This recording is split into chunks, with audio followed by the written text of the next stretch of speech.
No ar, Faixa Livre, rádio jornalismo de verdade, a informação de primeira qualidade, a interpretação e os comentários das notícias, entrevistas, o contraditório.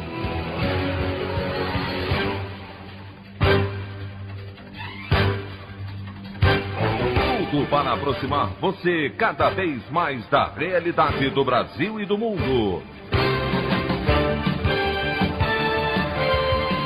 Apresentação: Anderson Gomes. Primeiro turno das eleições municipais marcadas pela pandemia de Covid-19 acontecem por todo o país sem maiores problemas e confirmam mudança de cenário em relação ao último pleito, com o abandono dos eleitores aos chamados outsiders. No Rio, o voto útil da esquerda não se confirma e segundo turno será disputado entre o ex-prefeito Eduardo Paes e o atual Marcelo Crivella. Já na capital paulista, Guilherme Boulos, do PSOL, consegue votação expressiva e vai disputar a prefeitura contra o tucano e atual prefeito Bruno Covas. Essas e outras notícias na edição desta segunda-feira, 16 de novembro do ano de 2020, do programa Faixa Livre.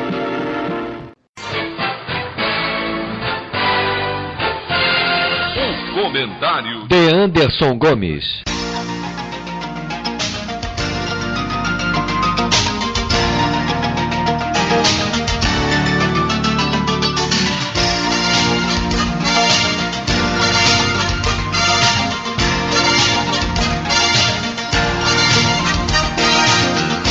Bom dia, ouvintes.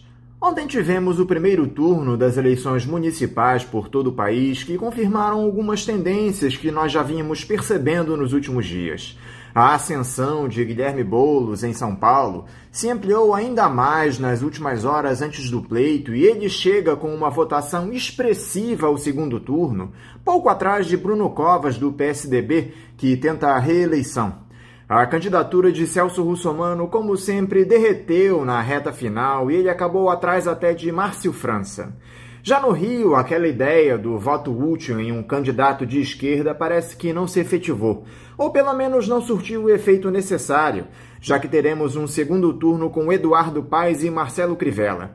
O atual prefeito acabou ganhando terreno, especialmente após colar sua campanha na figura do presidente Jair Bolsonaro, que declarou seu apoio ao candidato do Republicanos e passou a aparecer na propaganda de rádio e TV de maneira incessante. O bolsonarismo ainda tem alguma força aqui na capital fluminense, embora as chances de Crivella no segundo turno sejam pequenas, dada sua elevada rejeição. Bem, eu vou me dedicar a debater o resultado do primeiro turno das eleições no programa de amanhã, quando nós teremos os resultados consolidados de todo o país. Lembrando que esse programa foi gravado antes da definição de todos os números do pleito Brasil afora. Eu gostaria também de ler aqui no nosso espaço editorial mais um belo artigo do jornalista Bernardo Melo Franco, publicado na edição de ontem do jornal o Globo, onde ele fala sobre a proclamação da República, comemorada no domingo, e a atuação das Forças Armadas no nosso cenário político atual. O título do texto é A República e os Quartéis. A República faz aniversário. 131 anos e ainda não tomou juízo. Começou instável pela espada do Deodoro e continua aí na corda bamba. Essas frases foram escritas por Otto Lara Rezende em 1991. O diagnóstico continua certeiro. Só atualizei a contagem dos anos. Em 15 de novembro de 1889, o país passou a ser governado por um marechal. Hoje está nas mãos de um capitão, mas não foi só nisso que regredimos. Na semana das eleições municipais, os holofotes se deslocaram dos candidatos para o comandante do Exército. O general Edson Pujol afirmou que as Forças Armadas, abre aspas, são instituições de Estado, fecha aspas. A obviedade não deveria chamar a atenção numa democracia. Nós somos instituição de governo, não temos partido, nosso partido é o Brasil, disse o general. Ele cometeu um ato falho. A última frase estampava a camiseta de Jair Bolsonaro quando ele foi esfaqueado em Juiz de Fora. Na sexta, o vice-presidente Hamilton Mourão endossou as palavras de Pujol. Política não pode entrar dentro do quartel. Se entra política pela porta da frente, a disciplina e a hierarquia saem pelos fundos, afirmou. O general não costumava pensar assim. Antes de passar a reserva, ele foi punido 2 vezes por se meter na política. Em 2015, Mourão afirmou que o impeachment de Dilma Rousseff significaria o descarte da incompetência, má gestão e corrupção. Em 2017, disse que Michel Temer promovia um balcão de negócios para não cair. Nas 2 ocasiões, o general sabia o que estava fazendo. Ao atacar presidentes, ele quebrou a hierarquia para se projetar na política. Deu certo. Em 2018, seria convidado a integrar a chapa de Bolsonaro. A declaração de Puyol também não combina com a atuação de seu antecessor.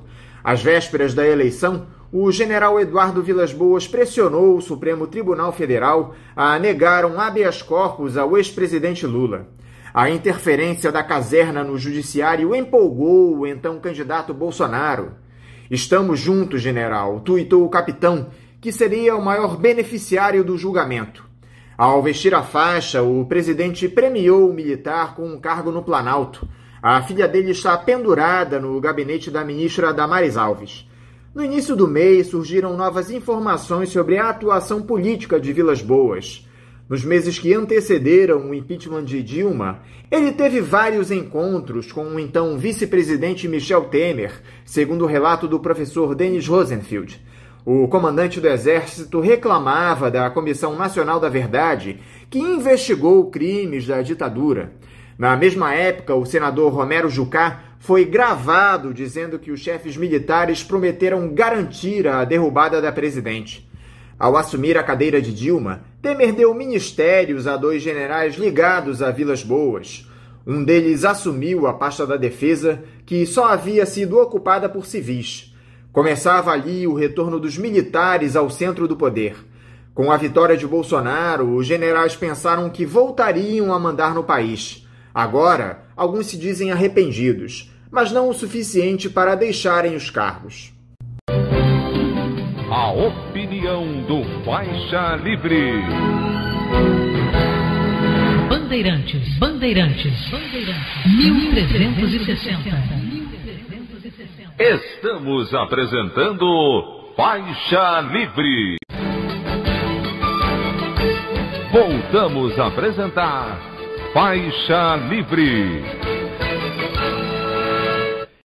Estamos de volta, ouvintes, com o início da edição de hoje do programa Faixa Livre, que tem na sua produção a jornalista Celeste Sintra, auxiliada pela também jornalista Natália Moraes, tendo no comando do áudio o Francisco.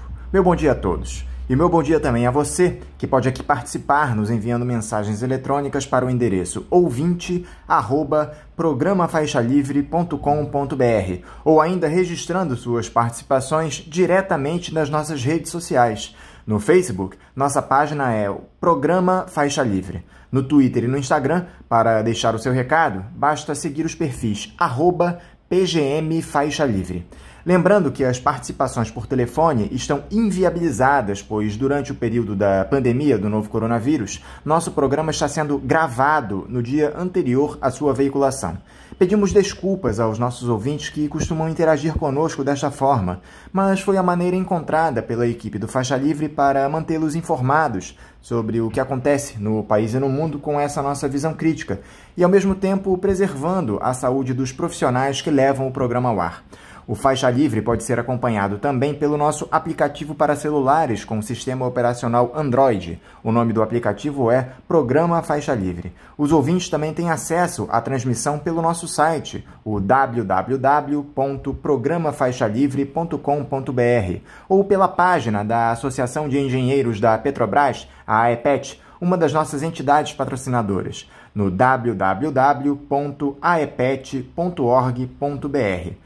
Para quem perdeu alguma das edições ou quer ouvir novamente o Faixa Livre, os áudios das entrevistas e editoriais estão disponíveis no nosso podcast, nos aplicativos Spotify, Deezer e Castbox. E dando início às nossas entrevistas, eu cumprimento o jornalista e professor da Pontifícia Universidade Católica de São Paulo, Leonardo Sakamoto. Leonardo Sakamoto, bom dia! Bom dia, tudo bem? Bom dia a todas e todas. Leonardo, muito obrigado por você estar aqui conosco no Faixa Livre. Leonardo, ontem nós tivemos a realização do primeiro turno das eleições municipais em todo o país, menos em Macapá, capital do Amapá, por conta daquele apagão que atingiu o estado por mais de 10 dias, um caso à parte que nós vamos analisar mais à frente. Pelo fato de o programa ser gravado antes da divulgação dos resultados do pleito, fica impossível nós fazermos uma análise mais aprofundada do cenário político que teremos nas cidades do nosso país, a composição do segundo turno nas grandes cidades. Mas eu gostaria que você dissesse aqui para os nossos ouvintes, Leonardo, o que você espera da escolha dos eleitores Brasil afora? Você acredita em uma mudança de tendência ou seguiremos com mais do mesmo na nossa política?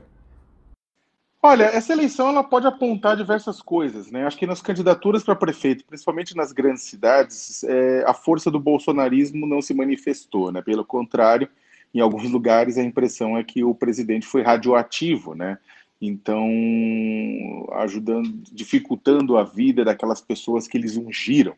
Então, e em outros lugares também os candidatos dele não decolaram. Ao mesmo tempo, a gente vê um fortalecimento do centrão, de determinados partidos de centro, centro-direita, pessoas ligadas à política tradicional. A impressão um pouco é que houve o eleitor cansou um pouco da novidade, né, da antipolítica e está buscando um porto seguro. Mas isso não dá para você falar que é uma inflexão de nível nacional, uma vez que estamos tratando de uma eleição municipal, em que as pautas que estão conectadas com a vida das pessoas, com a administração da cidade, elas são muito fortes, né? Então é difícil dizer que isso gerou, causou, estamos diante de uma mudança, que é o fim da antipolítica. Dá para dizer que o pessoal foi na bola segura, porque é um momento complicado, né? Tem um desemprego grande, você tem uma pandemia assassina, que matou 165 mil, desemprego de 13,5 milhões, uma dificuldade grande, pessoas precisando de assistência social, então mais provável que foram naqueles que não eram bola dividida, ou tinham já uma carreira política, já eram conhecidos, eram de famílias conhecidas, né? Então acho que ganhou o mais capaz de que acho que dessas eleições sai o óbvio, o centro, mesmo pessoas ligadas, denunciadas à corrupção. Isso foi o de menos, que a importância é ir naquilo que não estava prometendo coisa muito nova, né? Então, é claro que mesmo as figuras que vão para o segundo turno com promessas de novidade, ainda assim eles representam correntes mais conhecidas na esquerda, né, ou na direita. E o que é que fica marcado nesse primeiro turno das eleições, Leonardo? Muita gente vinha dizendo que essas seriam as eleições do voto útil. Você concorda com essa análise? Você tinha candidatos embolados em segundo lugar, empatados tecnicamente, né? 2, 3, 4 candidatos empatados nisso. É claro que o discurso do voto útil foi algo bastante presente, né? E acabou fazendo valer em cidades como São Paulo, Rio de Janeiro, né, Recife, entre outros, em que as pessoas votaram por A ou por B, deixando de lado seu candidato preferido para votar naquele que teria mais chance de derrotar um posicionamento do qual eles discordavam no segundo turno. Em alguns lugares funcionou, em outros lugares não funcionou. O voto útil é algo relativamente que agora todo mundo está comentando, tudo, mas o voto útil é algo presente já em outras eleições, né? Não é? Se a gente retoma as eleições municipais de 2016, de 2012, de 2008, o voto útil está lá. Você tem um embolamento. Em São Paulo aconteceu a mesma coisa. Você tinha o Dória, né, em 2016 bem para cima, embolado um pelotão, mesmo no Rio de Janeiro aí também, sabe, a discussão do voto útil em cima do Freixo em outras ocasiões, né, pelo PSOL.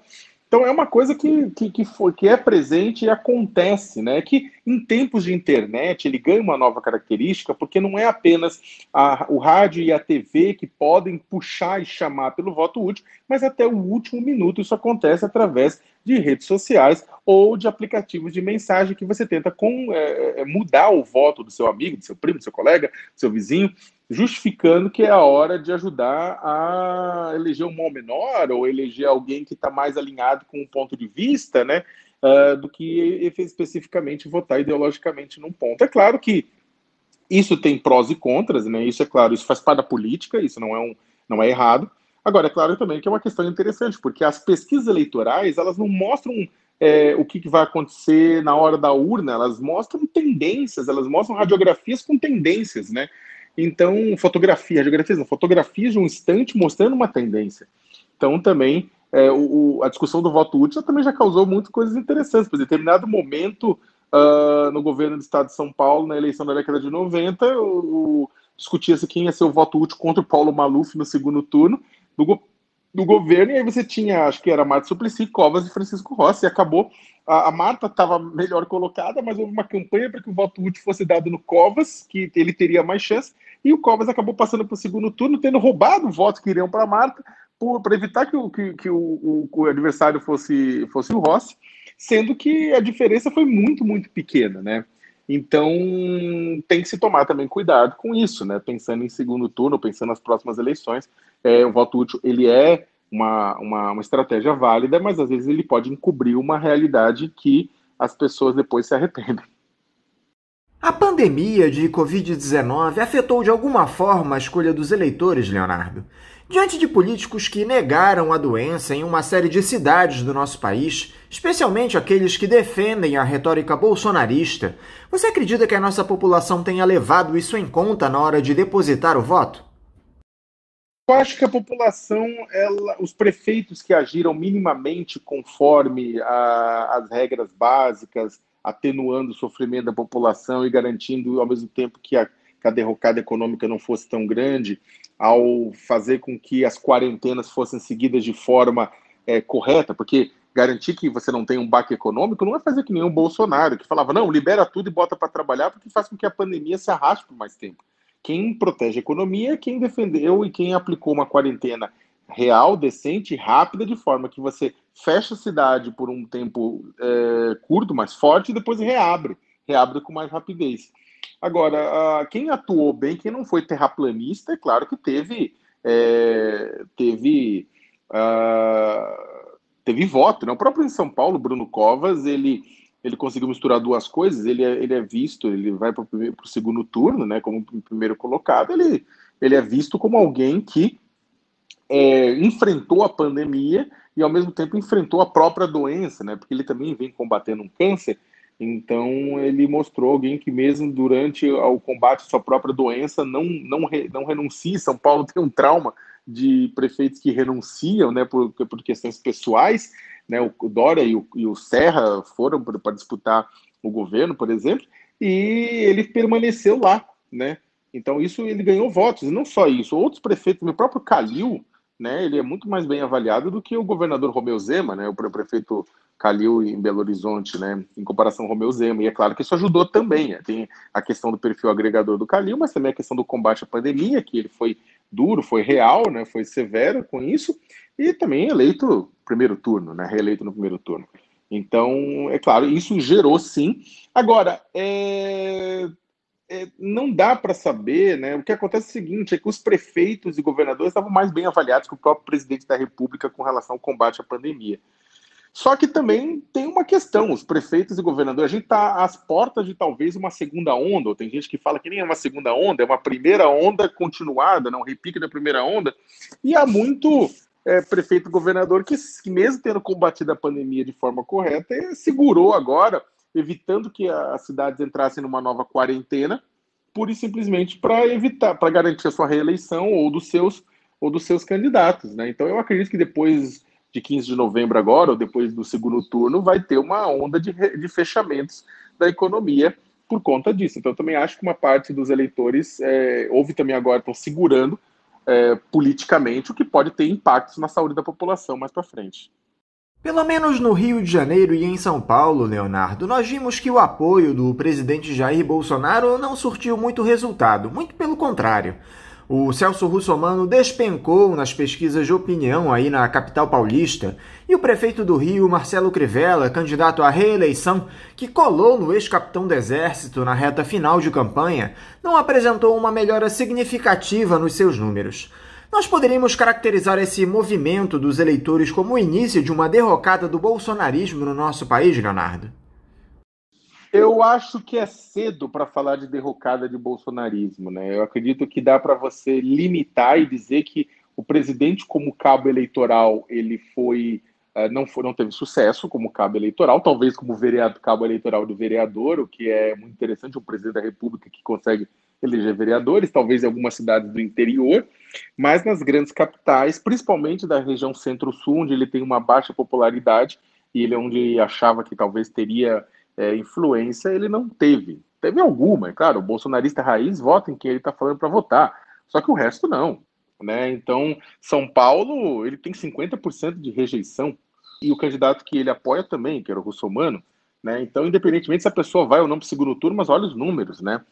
No Rio de Janeiro, o candidato que o presidente apoia, ele até apoia de forma envergonhada, porque ele sabe o tamanho da encrenca, foi para a votação com 62% de rejeição, que era o Marcelo Crivella. Então, eu acho que é o seguinte, eu acho que independentemente, o candidato do presidente podem até ganhar, mas ele não se mostrou uma pessoa que transfere voto. Aí as pessoas falam, não, isso provou que nenhum presidente consegue transferir voto. Mentira, também não é verdade. Né? O Fernando Haddad foi eleito, é claro, em cima do desgaste do PSDB no município de São Paulo, mas também em cima da transferência de votos que Lula deu para ele. Ele era ministro da Educação, mas houve uma transferência maciça de votos do Lula, né? Que ninguém quer lembrar disso, ninguém quer falar disso, né? Não tem. Claro que tem. O Lula elegeu gente do Brasil inteiro à torta e direito, né? E não dá para dizer que também a onda bolsonarista, em próprio 2018, não elegeu governador, elegeu deputado, elegeu senador, o PSL foi inflado artificialmente na Câmara dos Deputados. Agora, isso se mantém agora? Agora, ele não conseguiu fazer isso nas prefeituras, principalmente nas grandes capitais. Ele não entrou de sola, não foi fazer campanha pessoalmente, né? Não entrou de sola como outros presidentes em outros momentos fizeram. Ele ficou mais na dele, fez apostas erradas, bem erradas, mas não dá para dizer ainda que o bolsonarismo cai ou aumenta. O bolsonarismo, ele sempre teve uma parcela, por exemplo, o bolsonarismo raiz tem entre 12% e 16% da população, segundo o Datafolha, né? E esse pessoal está com o presidente, vota com o presidente, está lá na maior parte das cidades, né? Varia para cidade. Agora, depende também de outras coisas, depende do auxílio emergencial. O auxílio emergencial deu popularidade para o Bolsonaro em locais onde ele causa um impacto maior. Numa cidade como São Paulo, Rio de Janeiro, em que o auxílio emergencial ele é importante, mas ele não, o custo de vida é muito alto, né? O impacto disso é bem menor do que em locais onde o custo de vida é mais baixo, e isso causou mudanças significativas. Agora, a gente tem que lembrar que quem elege um presidente não são apenas capitais do Centro-Sul. Então, tem muita água para rolar até 2022, quando o presidente vai tentar a reeleição. Né? É claro que, mas por um lado, o Bolsonaro não conseguiu converter votos positivos nas grandes cidades, por outro lado, a máquina de guerra dele, como a gente pode falar mais para frente, estava ligada loucamente e atacando e batendo e tentando retirar votos, principalmente de candidatos à esquerda. O presidente diretamente criticou, por exemplo, Manuela Dávila, né? Ele criticou abertamente a candidata de Porto Alegre, batendo nela, falando que é um completo, criticando e batendo a candidata por conta para tentar, basicamente falando, voto em qualquer um menos nela, né? Então, ou seja, num voto anti. Isso é uma coisa interessante, né? A presença do bolsonarismo, e você vai pegar no primeiro turno, no debate eleitoral que houve, organizado pelo UOL e pela Folha de São Paulo. Em São Paulo, houve aquela fake news do candidato Russomano contra o candidato Guilherme Boulos, fake news que tinha sido distribuída por um militante bolsonarista e bombada na máquina de guerra das redes sociais de Bolsonaro, bolsonaristas, né? Então, o que acontece? Pode ser que não esteja presente na construção do voto, mas o Bolsonaro está bem presente na desconstrução do voto, e isso vai estar presente em 2022, né? Agora, é muito cedo para dizer que o bolsonarismo ele enfraquece, né? O bolsonarismo teve uma mudança muito grande, ele perde o lavajatismo, ele perde a classe média, uma parte da classe média também que ficou horrorizada com o comportamento terraplanista, negacionista do presidente durante a pandemia, mas ele ganha as classes populares parte das classes populares por conta do auxílio emergencial, e ganha também uma parte da fisiologia do populismo do Centrão, e soma-se com o populismo dele. Então é muito difícil dizer o que vai acontecer em 2022 e se o poder eleitoral do Bolsonaro vai estar menor ou maior. Ele tem a máquina do governo e ele tem uma máquina de guerra, de ódio, de notícias falsas, que também vai continuar gerando. Agora, Leonardo, algo que mais uma vez marcou as eleições municipais foi a influência dessas milícias. Aqui no estado do Rio de Janeiro, diversos candidatos a vereador que tinham ligações com esses grupos criminosos disputaram o pleito, especialmente no município de Nova Iguaçu. A Polícia Federal, alguns dias antes da eleição, fez uma operação aqui na capital que mirou os irmãos Natalino e Jerominho Guimarães, que já foram condenados por chefiar quadrilhas de milicianos e apontados como fundadores da chamada Liga da Justiça. Dessa vez, a investigação se deu em torno de uma suposta lavagem de dinheiro do grupo para financiar campanhas eleitorais na cidade. Como é que você observa a participação desses milicianos na política, Leonardo? A relação entre política e milícia no Rio de Janeiro não é de agora nem de hoje. Vamos lembrar que a milícia ela surge no seio do Estado, ela surge na polícia, ela surge no exército, ela surge nos bombeiros, né? Pessoas que, com a justificativa, né, de combater o crime, eles mesmos se tornam criminosos, muitas vezes mais violentos e mais graves do que o tráfico, porque eles tentam montar um Estado paralelo e tentam se imbricar na política, né? Não que o tráfico não tente, mas a milícia, de uma forma muito forte, seja através da própria polícia, do exército e de forças de agências de segurança, mas também através da candidatura, da influência. Milícia tem controle territorial amplo, né, e eles fazem questão de que a população local eleja seus candidatos, eleja seus vereadores, vote nos políticos, nos prefeitos com as quais eles têm relação. Isso sempre foi assim. E agora, talvez isso ganhe uma nova cara e fique mais escancarado, até porque nós temos, na política nacional, na presidência da República, entre outros lugares, políticos que sempre foram simpáticos à milícia, aos milicianos, como é a família Bolsonaro. Vamos lembrar que o senador Flávio Bolsonaro, quando era deputado estadual na Alerj, aí no Rio de Janeiro, ele condecorou o miliciano Adriano da Nóbrega, chefe do grupo de matadores chamado Escritório do Crime, que foi morto este ano numa ação na Bahia, né? Mas que, inclusive, foi envolvido pelo Ministério Público na acusação, na denúncia, ele é citado na denúncia contra o senador Flávio Bolsonaro, contra Fabrício Queiroz, por conta do desvio de recursos públicos, da lavagem de dinheiro, da organização criminosa, montada, segundo o Ministério Público, no gabinete do senador Flávio, do então deputado Flávio Bolsonaro na Alerj, para desviar dinheiro dos funcionários, lavar o dinheiro via restaurante do Adriano, da família do Adriano, via empresa de chocolate, que depois se tornava imóveis, e como o próprio Queiroz colocou, o dinheiro também era usado para ampliar a base de cabos eleitorais de Flávio, né, nos bairros onde ele atuava. Vamos lembrar, inclusive, que alguns dos bairros, como o Rio das Pedras, onde o Flávio teve uma votação significativa, onde a família Bolsonaro teve uma votação significativa, é um bairro também controlado por milícia, né? Então, isso não é de agora, só que agora você tem um escancaramento, né? Como eu acho que o pesquisador Bruno Paes Manso, ele é muito feliz no livro dele, Na República das Milícias, é o nome do livro dele, recém-lançado. Quando ele coloca isso, ele mostra como isso está imbricado e como agora você tem uma conexão de milicianos com milicianos, né? Uma conexão com milicianos lá no centro do poder do país. Então isso escracha, isso se torna um negócio aberto, né? Isso aí se torna, e aí muitas mortes acontecendo de forma aberta, do pessoal querendo reafirmar seu poder, e o Estado brasileiro incapaz, vendo isso de uma forma, não, estamos lidando, o Rio de Janeiro até lutou aqui, lutou ali, houve prisão, houve coisa, a gente não sabe quanto disso afetou realmente o combate, né? Mas pode-se dizer completamente que milícia vai eleger, vai ter os seus eleitos e vai ter os seus apoiados, né, chegando ao poder no executivo, no legislativo municipal, em estados como o Rio de Janeiro, mas não só em todo o Brasil, né? Porque as milícias acontecem no Rio, mas não só, né? Agora, é incrível, porque o que acontece é que a inteligência da Polícia Federal, por exemplo, e de todas as polícias estaduais deveriam estar sendo usadas para impedir, para desmantelar as milícias, né, para impedir que esse poder territorial se transforme em poder político, que se transforme em poder econômico. Só que, infelizmente, nós temos uma presidência da República em que isso não é prioridade. Não só isso não é prioridade, como a própria família do presidente condecora miliciano. Tem miliciano envolvidos em esquema, segundo não eu, segundo não há outro jornalista, mas segundo o próprio Ministério Público.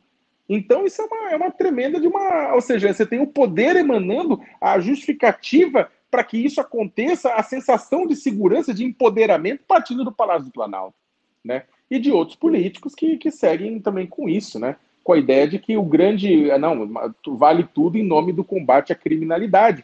Só que a criminalidade, gente, não é apenas o tráfico, é também o miliciano. O miliciano é criminoso e é pior, porque exatamente tem essa saída, essa ideia de controle de território, de imbricação política, é político, tem envolvimento com governadores, tem envolvimento com... Isso não sou eu que disse, é toda tem uma série de investigações por parte do Ministério Público dizendo que eles têm imbricações, sabe, envolvimento com governos, né?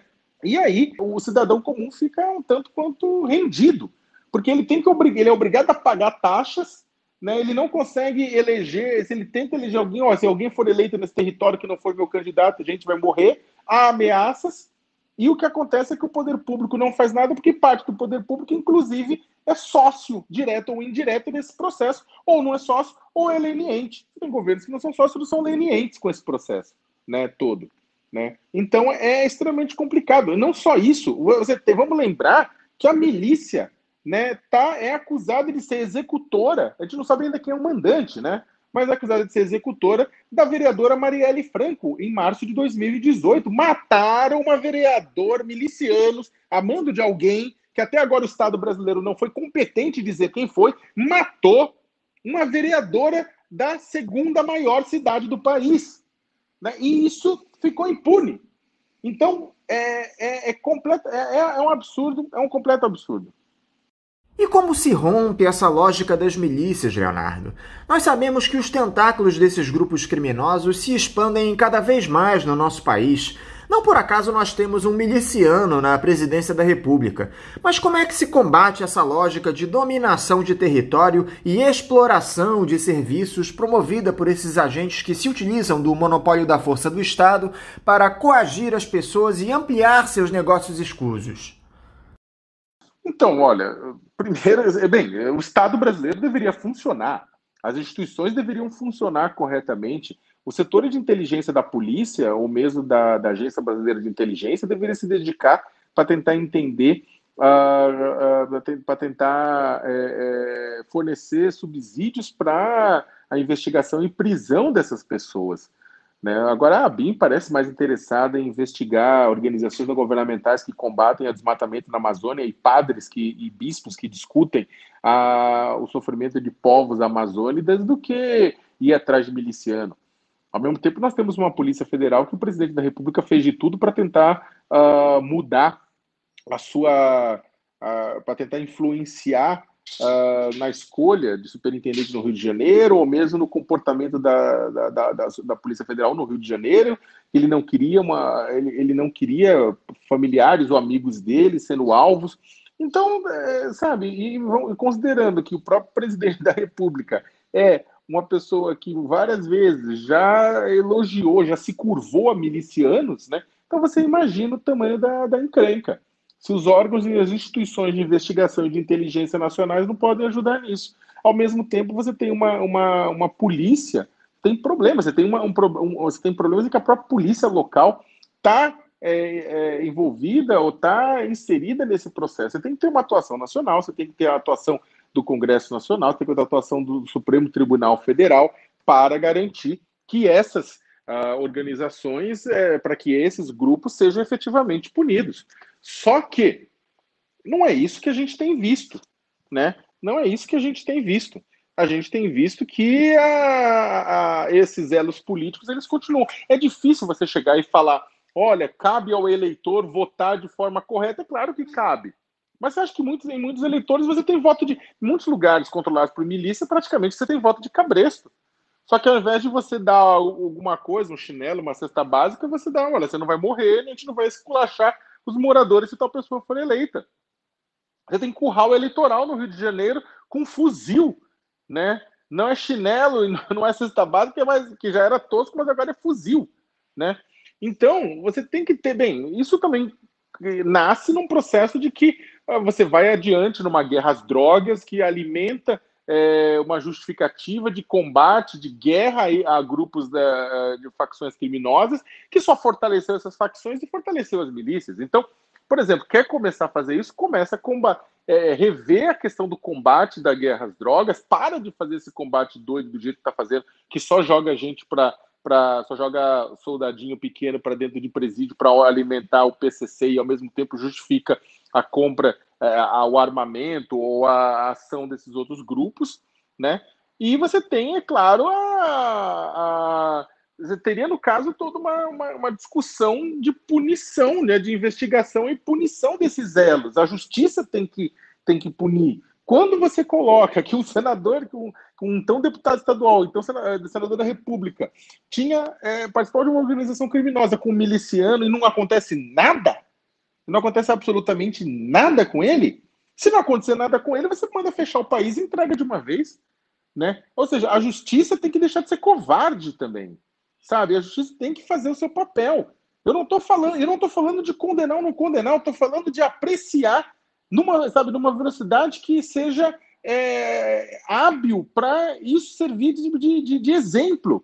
Quem se investigue, que se processe no tempo hábil. Eu não estou falando nem de se condenar, mas estou falando se investigue e se processe no tempo hábil, sabe? E o que a gente tem visto é uma coisa lenta e muitas vezes uma justiça em vários pontos do Brasil. Você teve no nível federal o bolsonarismo, ele foi muito feliz para ele, no caso, de subjugar instituições às necessidades dos seus interesses. Você tem o COAF, Receita Federal, Polícia Federal, Procuradoria-Geral da República. O presidente não escolheu a lista tríplice, escolheu uma pessoa de fora que tem demonstrado que coloca a defesa dos interesses do presidente muitas vezes acima do interesse da República. Como é que você vai agir? Só que quem é que tem que dar um basta nisso? O Supremo fez um ensaio e depois todo mundo falou, não, vamos acalmar, panos quentes, o presidente parou de xingar, e acabou e fica aquela coisa. Não é. Tem que investigar, tem que ir até o fim, tem que ter independência do judiciário, do Ministério Público, né? O problema é que você não vai ter uma solução se não tiver isso, se não tiver o Estado funcionando. Não adianta fazer protesto de rua da sociedade para isso. Você tem que ter um Estado funcionando e permitindo funcionar. Agora você fala assim, vamos trocar pelo voto? Como é que vai fazer? Né? É difícil, eu não vejo uma solução no curto prazo. É mudar a forma do combate à guerra às drogas para enfraquecer tanto o tráfico quanto enfraquecer esse pessoal, mas também as instituições têm que funcionar. E tem que ser punido, não importa quem seja. Né? Não importa quem seja, tem que ser punido caso seja comprovada relações políticas com a milícia. Seja familiares do presidente, seja Zé da Esquina. Mudando um pouco de assunto, Leonardo, temos esse absurdo que foi o apagão, que durou mais de 10 dias no Amapá, atingindo 13 das 16 cidades do estado. Um verdadeiro festival de horrores, de erros, que levou a uma série de prejuízos para aquela população, caos social, violência urbana e o pior, tudo provocado pela incompetência de uma empresa privada, a Gemini Energy, responsável pela subestação no Amapá. Parece que a bucha de um transformador deu problema e o equipamento reserva estava há quase um ano danificado, sem manutenção. Qual é a sua análise para esse episódio absolutamente inacreditável, Leonardo? Acho que essa é a única palavra que pode descrevê-lo. Inacreditável. Eu fiz até um texto comentando sobre isso, né, fazendo uma comparação. Imagine se a energia elétrica acabasse de repente no Leblon, né, ou nos Jardins, aqui em São Paulo, né, deixando a população não apenas sem luz, mas também deixando sem abastecimento de água. Afinal de contas, a água tem que ser bombeada, né? Se alimentos estragassem na geladeira, se nos supermercados faltasse refrigeração, também estragasse alimento, se o semáforo deixasse de funcionar, criando mais mortes no trânsito, se o comércio parasse de aceitar cartão de débito e de crédito pela falta de energia, se restasse pouco caixa eletrônico funcionando por conta também da falta de energia, se não houvesse mais o Wi-Fi, que seria um pesadelo para muitos jovens. Imagina que se o pessoal tivesse desses bairros, no Leblon, a galera tivesse que ir buscar numa nascente, não sei, na Tijuca, lá no Parque da Tijuca, numa cachoeira, buscar água, lata d'água na cabeça, entrasse em desespero, não tivesse informação, ficasse vagando pelas ruas sem perspectiva. Em quanto tempo você acha que iam resolver o problema? Ia descer a SWAT, ia descer tudo, né, no mundo inteiro, ia dar um jeito para resolver. Iam trazer uma usina do nada, iam aportar, iam dar um jeito. É claro que essa comparação que eu estou fazendo, ela é diferente, porque o Amapá é abastecido por um linhão só, é diferente do Centro-Sul, tudo isso mais, né? Então é claro que a situação é diferente de outros lugares, né?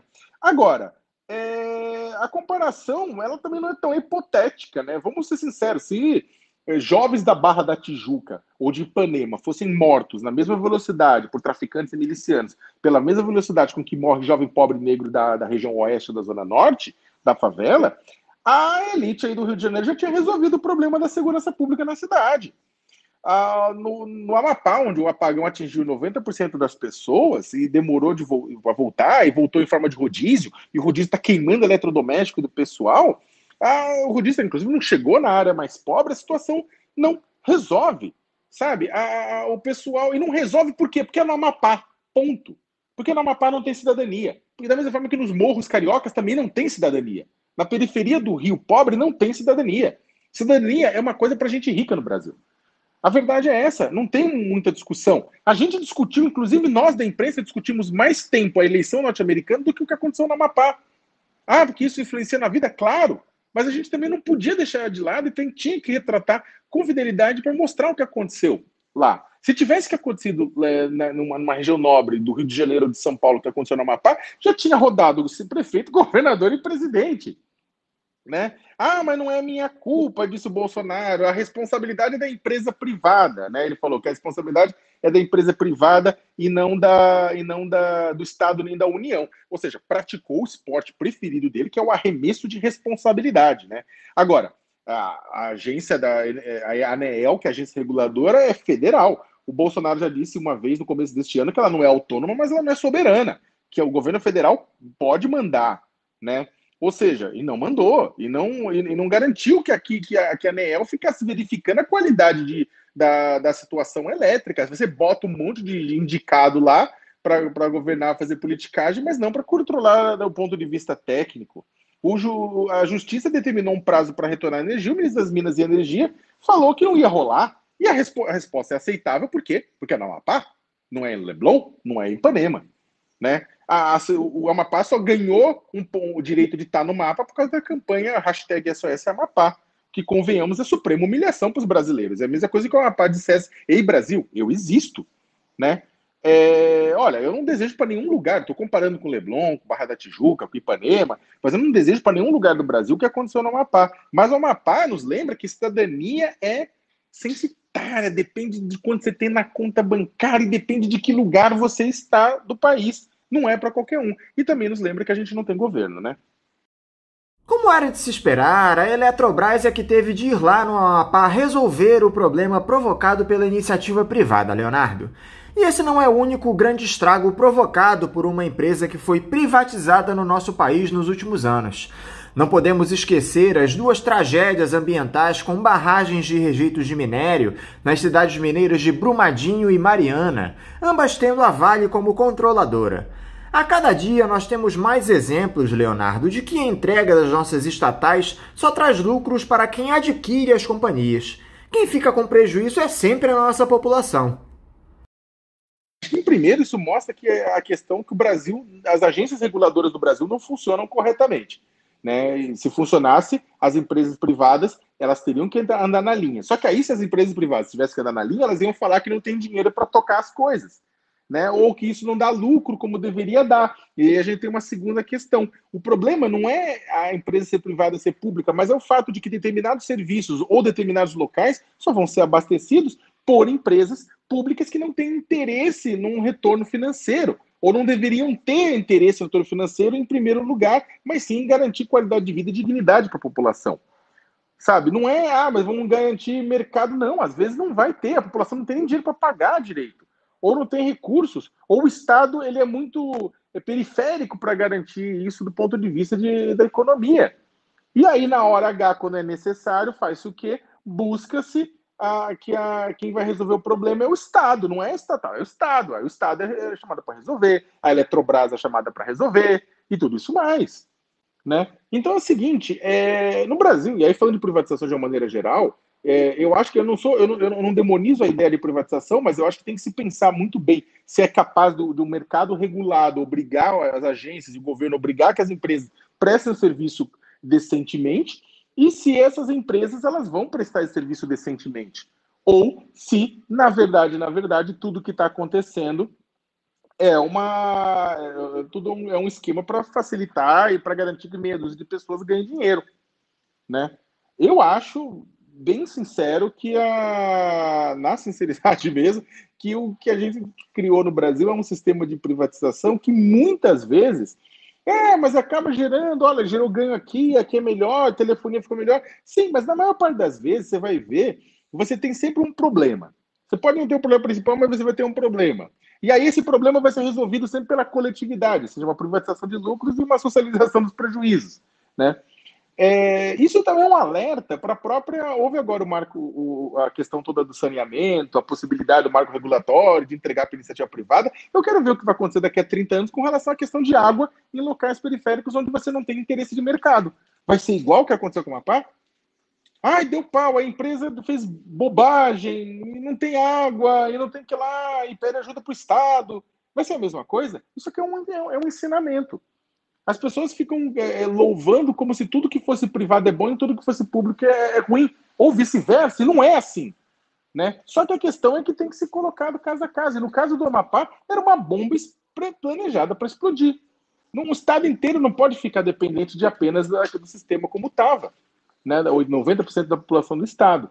Isso mostra, na verdade, que as pessoas não colocam a estrutura do país a serviço da população, mas a serviço de meia dúzia para ganhar dinheiro. Você acredita que esse episódio no Amapá reduza a sanha privatista dos ultraliberais que estão no governo federal, Leonardo?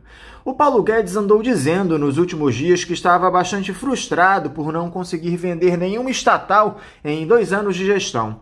Será que nem mais esse exemplo de ineficiência do setor privado afeta os planos desse pessoal? Minha opinião, o apagão no Amapá não afeta em nada a vontade e a sanha privatista de determinados grupos nacionais. Por quê? Porque é no Amapá. Se fosse em outros lugares do Brasil, ia provocar um outro debate. Mas como é no Amapá, não vai provocar esse do debate que deveria provocar. Vai provocar em círculos que já debatem isso, ou seja, é um debate de bolha. Né? Agora, se fosse em outros lugares do Brasil, aí sim a questão seria outra. Né? Só que a discussão é que o Guedes não conseguiu privatizar por uma série de razões. Primeiro, que as pessoas acham que privatização no Brasil é super fácil. O próprio processo de privatização demanda um trabalho muito grande de preparação, de competência técnica para isso. Vai, às vezes, meses, anos de preparo para poder privatizar uma empresa pública. Né? Então, vai competência, vai dedicação. Talvez a equipe do Guedes não tenha encontrado isso. Houve até trocas de pessoas lá dentro, tudo com relação a isso. Segundo, demanda também toda uma articulação política, porque em muitas estatais, querendo ou não, você tem o quê? Você tem as estatais existem, e aí você tem uma indicação muito grande de líderes políticos que são de base de governo para chefiar diretorias, mesmo que eles não apitem nada, mas eles vão lá e ganham salário. Ou eles coordenam, botam uma pessoa ligada a eles que coordena a área, gera emprego, que pode usar estatal para beneficiar determinada região em detrimento a outra, que é bizarro também, é super bizarro, mas existe isso, e essa é a parte ruim de grandes estatais, que você tem indicado que, é claro, acaba vazando dinheiro via corrupção da empresa ou usando a empresa para os seus próprios interesses. Isso acontece. Ah, mas acontece só isso? Claro que não, mas também acontece. Por isso que eu estou falando, a vida é complexa, a vida não é só estatal bom, empresa pública, empresa privada ruim ou vice-versa. Agora, e aí você vai ter o quê? O Congresso Nacional, o Centrão, que é a base do governo Bolsonaro hoje. O Bolsonaro depende do Centrão para não sofrer um impeachment, e o Centrão precisa e quer indicar, tá cheio de estatal, que o Centrão quer indicar gente, né? Como indicou em todos os governos, governo Lula, governo Dilma, governo Temer, governo Fernando Henrique, né? Tudo estava lá. O Centrão está aí desde que Cabral chegou e está indicando as pessoas no poder. E esse pessoal também não deixa privatizar se eles têm interesse na empresa. Né? E terceiro, também tem algumas empresas que é muito difícil privatizar. Né? Por quê? Porque eles são empresas simbólicas. Né? E a população brasileira não vê com bons olhos. Para privatizar a Petrobras, o Guedes não consegue.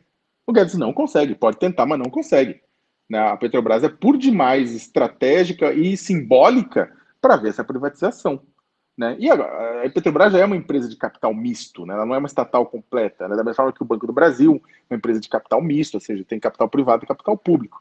Mas a entrega completa do controle não é tão simples assim. Né? Eu acho que essa da Amapá, ela vai, na verdade, só lembrar para as pessoas que talvez, inclusive, vai usar como justificativa por alguns políticos para falar, olha o que aconteceu. Mas, no fundo, muitos políticos, na verdade, não querem por uma questão de fisiologia mesmo. Leonardo, eu gostaria que você comentasse também essas últimas declarações do Jair Bolsonaro na semana passada, comemorando um suposto insucesso da vacina chinesa contra a Covid-19, que evidentemente não se concretizou, e ameaçando um conflito armado com os Estados Unidos de Joe Biden. Fica difícil acreditar que ele faça isso de caso pensado, Leonardo. Tamanho absurdo das afirmações. Como é que você analisa toda essa história? Bolsonaro ele é bem repetitivo, né? Ele é bem previsível. Agora ele falou que o Brasil fala demais de Covid, tem medo demais, que, ou seja, a população que tem medo de morrer de Covid é maricas. Falou que é um absurdo, que se o Biden quer erguer barreira comercial, se o Brasil continuar desmatando a Amazônia, e aí se acabar a diplomacia vai usar pólvora, ou seja, vai usar o exército, a violência, ou seja, inclusive, isso aí foi uma suprema vergonha para o exército brasileiro, até porque seria ridículo, né? A guerra entre o Brasil e os Estados Unidos seria uma coisa desproporcional. Não aconteceria, e se acontecesse seria desproporcional. Então, só que ele acaba, na verdade, recheando de polêmicas, né? Agora, da mesma forma que há 2 semanas, ele também fala que os moradores do Maranhão são boiolas, né, por conta do Guaraná Jesus, lá, que era cor-de-rosa. Tolera quando o presidente da Câmara dos Deputados é chamado de nhonho, né, o personagem do Chaves, aquele personagem infantilizado e obeso, né, quando ele chama o presidente Rodrigo Maia, quando o ministro da queimada e do desmatamento, o Ricardo Salles, chama o presidente da Câmara de nhonho, e também fica em silêncio, né? Então, é claro que é o seguinte, o Bolsonaro fala muita coisa, muita bobagem por conta própria, mas também fala muita bobagem de caso pensado, né? O que importa é que, no final das contas, toda essa bobageira do Bolsonaro garante que 2 assuntos não sejam definidos, não sejam tratados. Eu acho que assim, tem muita bobagem, aquela coisa, ele pensa em toda a bobagem que ele fala? Não. Mas exatamente essa bobagem toda que ele fala, ele sabe que solta isso, tudo, isso ajuda muito a também encobrir outras coisas. O Brasil está com 13 milhões e meio de desempregados. Por mais que esteja gerando vários empregos agora por causa que está totalmente parado, então aí o Guedes comemora, não, grande retomada, tá parada a economia. Claro que o pessoal ia voltar a trabalhar, mas está com 13 milhões e meio de estoque de desempregados.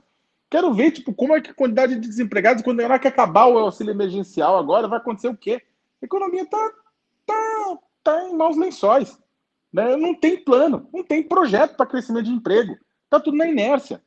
Então, isso esconde essa incompetência do governo nessa área, mas também esconde o fato de que o filho do presidente Flávio Bolsonaro estava sendo investigado, agora foi denunciado, a justiça está vendo se aceita a denúncia, mas foi denunciado pelo Ministério Público por desvio de dinheiro público, organização criminosa e lavagem de dinheiro, né? Então, ou seja, o presidente muda os seus xingamentos, né? Mas ele continua o que não mudou é que a inflação está galopante, que ele continua dedicado, que as pessoas passem tanto tempo indignadas com as coisas que ele fala, que não fica indignada com o filho dele, né? O processo do filho dele, né? E que o governo segue sem plano de emprego. Vamos lembrar que o desemprego ele é desigual, da mesma forma que ele falou do Amapá e tudo isso mais, da violência nas ruas, milícia, né? A taxa de desemprego está em 14%, mas de mulheres é 17%. Né? Dos negros é 16% e dos brancos é 11,5%. Então, sabe, quem na verdade sofre mais com isso é exatamente essa população que é negada a cidadania desde sempre, né? É claro que com isso ele excita seguidores, atrai a imprensa, alegra militares ultranacionalistas, entristece outros militares que ficam com vergonha, mostra a extrema-direita internacional que pode ocupar um grande vazio, lembra parlamentar fisiológico, por que ele é importante, eles são importantes, exatamente para impedir o impeachment dele no final das contas, e volta a controlar a narrativa sobre si. Há muita crítica contra ele, mas ele traz a narrativa. Aí depois ele pede desculpa e fica por isso mesmo. Aí a imprensa, ele pediu desculpa, tá tudo bem. Pelo amor de Deus, né? A gente tá fadado, eu escrevi num texto falando que a gente tá fadado a viver, que nem naquele filme Feitiço do Tempo, com o grande Bill Murray, a gente tá fadado a viver num grande dia da marmota. Ele fala aberrações, encobre as coisas, pede desculpa, a imprensa agora está moderado. Depois vai de novo, e vem, e vai, e vem, e vai, e vem. O problema é que a democracia, ela não é, ela uma hora rompe. Não é que rompe que é um golpe, não, mas isso aqui as instituições vão indo para o saco. a população desacredita do próprio governo. Para finalizar, Leonardo, o presidente da República deu mostras, mais uma vez, na última quinta, que tipo de interesses ele defende no Palácio do Planalto. Ao tomar conhecimento de uma proposta do Conselho da Amazônia, órgão do governo que coordena medidas de proteção à floresta e é comandado pelo vice Hamilton Mourão, de expropriação de propriedades rurais e urbanas que tenham cometido crimes ambientais, ele se revoltou, afirmou que a propriedade privada é sagrada no Brasil e ameaçou demitir quem teve a ideia, a não ser que esse seja indemissível, em um recado claro para o general da reserva, que depois foi à imprensa tentar se explicar. Deixa eu entender, Leonardo. O Jair Bolsonaro diz que algo que é conquistado através de um crime é sagrado e não pode ser confiscado pelo Estado, é isso? Então, o Bolsonaro, ele já colocou isso no programa de governo dele. Ele deixou muito claro que ele achava que a propriedade privada era sagrada e que não pode ser tomada em nenhuma circunstância. O pessoal votou nele mesmo assim, estava escrito isso. É interessante porque o Bolsonaro fala que a propriedade é sagrada, ela é absoluta, e não há direito absoluto, nem o direito à vida é. Se o direito à vida é, você não teria, por exemplo, o próprio Bolsonaro defendendo que policiais saíssem impunes em caso de excludente de licitude, da morte em enfrentamento, né? Mesmo que a justificativa não seja válida, né? pela essa morte da pessoa. E ele acha que é. Agora, por exemplo, se a vida fosse absoluta, né? Você teria isso. Se ele acha que a vida é relativa, então a propriedade também é. Propriedade, para existir, ela tem que cumprir sua função social. Isso está na Constituição. E se está na Constituição sua função social, ela não pode servir de arma, de instrumento, tanto para devastação da Amazônia, quanto para poluição de rios, de córregos, de mananciais, quanto para escravização. E na live em que ele falou isso, ele também falou da questão do trabalho escravo. Ele falou, olha, terras não podem ser retiradas de fazendeiros que utilizarem trabalho escravo. E ele criticou o quê? A emenda constitucional 81 de 2014, que resultou da aprovação da PEC do trabalho escravo, que prevê o confisco de terras públicas, urbanas e rurais, e a destinação para a reforma agrária para uso social urbano. E ele criticou, ele falou que é um absurdo, é uma emenda constitucional. E está no projeto de governo, está no plano de governo dele, a presidência da República, de 2018, está a proposta de rever essa emenda. Não que ele consiga. É difícil, né? Foi 19 anos para aprovar isso e é difícil voltar atrás, né? O fato é que, bem difícil, pega até mal, né? No Congresso tentar voltar atrás de uma coisa dessa. Aí ele vê cheio de dedos, não estou defendendo trabalho escravo, mas eu votei contra essa regra, o que não é verdade. Em 2004, na votação do primeiro turno na Câmara, ele votou a favor da PEC do trabalho escravo, ou seja, a favor de confiscar terra de fazendeiro e destinar à reforma agrária em caso de trabalho escravo. E no segundo turno, ele não estava no plenário. A lista de votação é só você checar. No segundo turno, em 2012, né, ele não estava no plenário, ele não votou, ele nunca votou contra. Aí ele fala isso agora para se justificar diante dos fazendeiros, né? Diante da base eleitoral dele. Mas ele nunca votou contra, né? Então, ou seja, não sei se ele esqueceu ou ele não teve coragem de dizer isso. O fato é que o presidente ele esquece que o artigo 3º da Constituição Nacional do Brasil, da Constituição Federal, diz que a propriedade privada, que os objetivos da República, eles são tanto a questão do desenvolvimento econômico quanto a questão dos direitos sociais. As duas coisas têm que andar juntas. Portanto, não pode o direito econômico não se sobrepõe à dignidade das pessoas, não pode se sobrepor. E da mesma forma, também, a dignidade das pessoas também não vai ficar tirando terra das pessoas à torta e direito. Só que a ideia de um confisco em caso de crimes ambientais é uma ideia muito interessante. Teria, claro, que ser muito discutida, ser regulamentada para não virar também... porque também se uma lei ela não funciona direito, ela não está bem pensada direito, e aí tudo vira crime ambiental e motivo para confiscar, então, se tudo é crime ambiental, nada é crime ambiental. Só que é uma discussão, o presidente ele quis travar a discussão, né? E da mesma forma, por quê? Por conta da base eleitoral dele.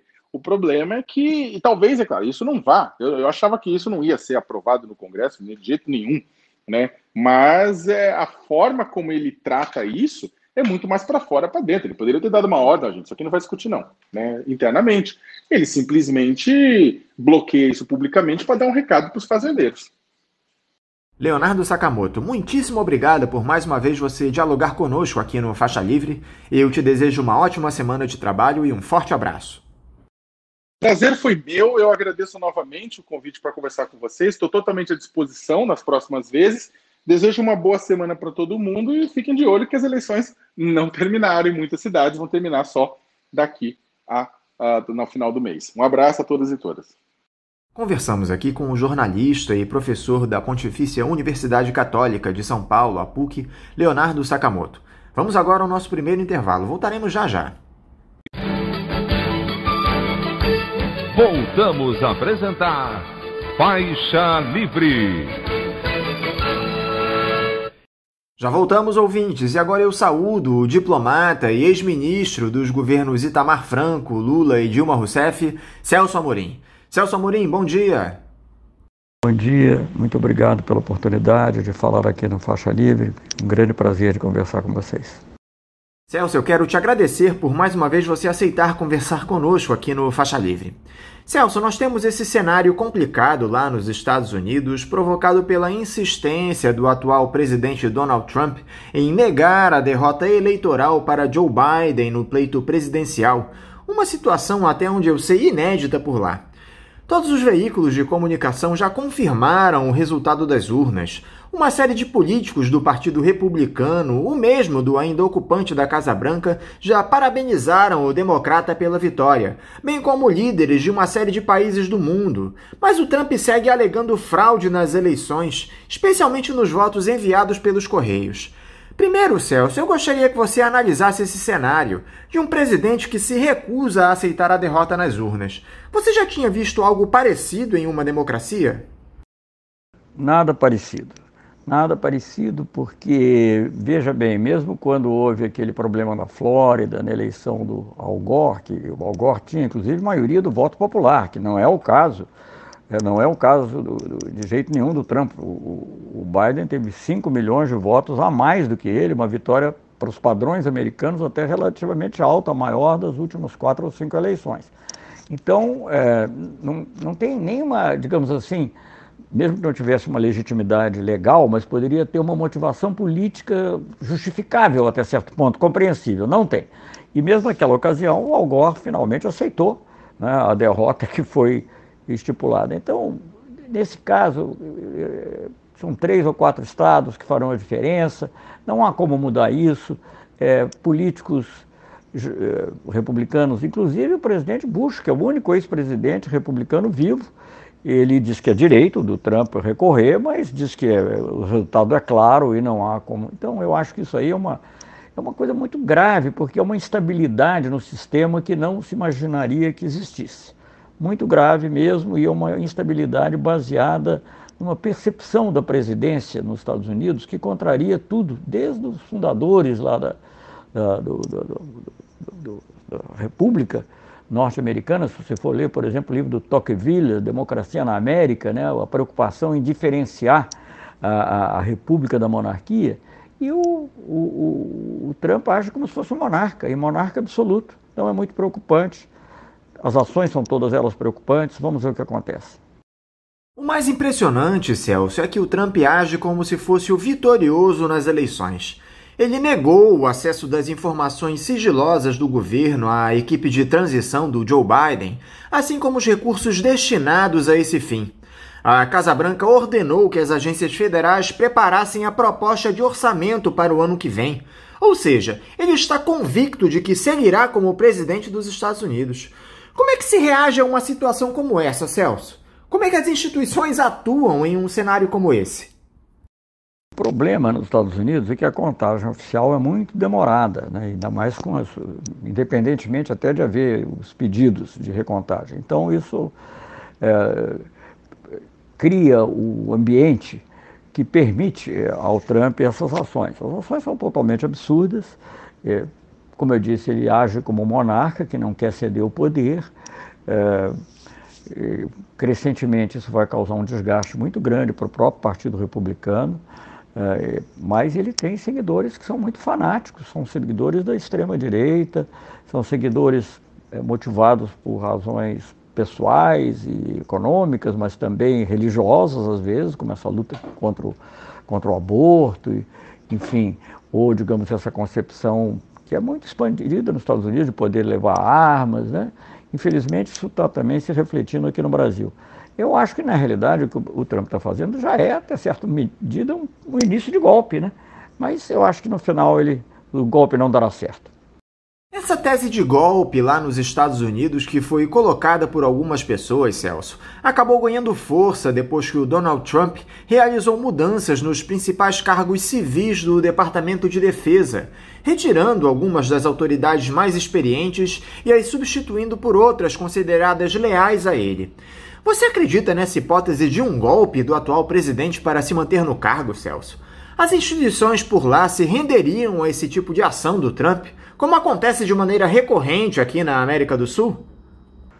Sim, eu acho que a tentativa é de golpe. Agora, eu não acredito que ao final prevaleça. Eu acho que o que eu tenho lido a respeito de declarações de generais que até há pouco estavam no comando, das Forças Armadas, ex-ministros da Defesa, são todas muito críticas. Agora, ele cria uma tremenda confusão, né? Ele cria uma tremenda instabilidade. E eu acho que, em algum momento, os próprios grandes interesses econômicos, alguns se beneficiaram do governo Trump em função de questões tributárias, as vantagens tributárias que ele deu para os mais ricos, mas eles terão que ver claramente que a pior coisa para o próprio capitalismo é a instabilidade. Então, eu acho que ele acabará não prevalecendo. É muito grave essa atitude em relação ao Departamento de Defesa, né, como eles chamam lá, porque, inclusive, não tem outra explicação. Como é que você pode, divergências de 5, 6 meses atrás, não teria razão para fazer mudança agora se ele realmente estivesse aceitando que terá que largar o poder dentro de 2 meses. Então, é preocupante, mas eu creio que no final isso não prevalecerá. Acho que as Forças Armadas lá, tem havido várias declarações de que eles não servem a uma pessoa, não servem a um governo, não servem a um partido. O próprio episódio da repressão aos protestos depois da morte do George Floyd, verificou-se que as Forças Armadas não embarcariam numa atitude que seria basicamente política. Independente do que aconteça por lá, Celso, o fato é que a sociedade estadunidense está muito polarizada. A vitória do Joe Biden se deu por uma margem pequena de votos em uma eleição que muitos classificam como plebiscitária. Aliás, isso me parece uma característica desses países que foram tomados por ideais de extrema-direita. Você vota para evitar o mal maior. Que tipo de resultado pode provocar tanto essa divisão nos Estados Unidos, Celso, como também essa insistência do Trump em seguir na presidência, atropelando a vontade dos eleitores? Você teme que essa onda chegue aqui ao Brasil?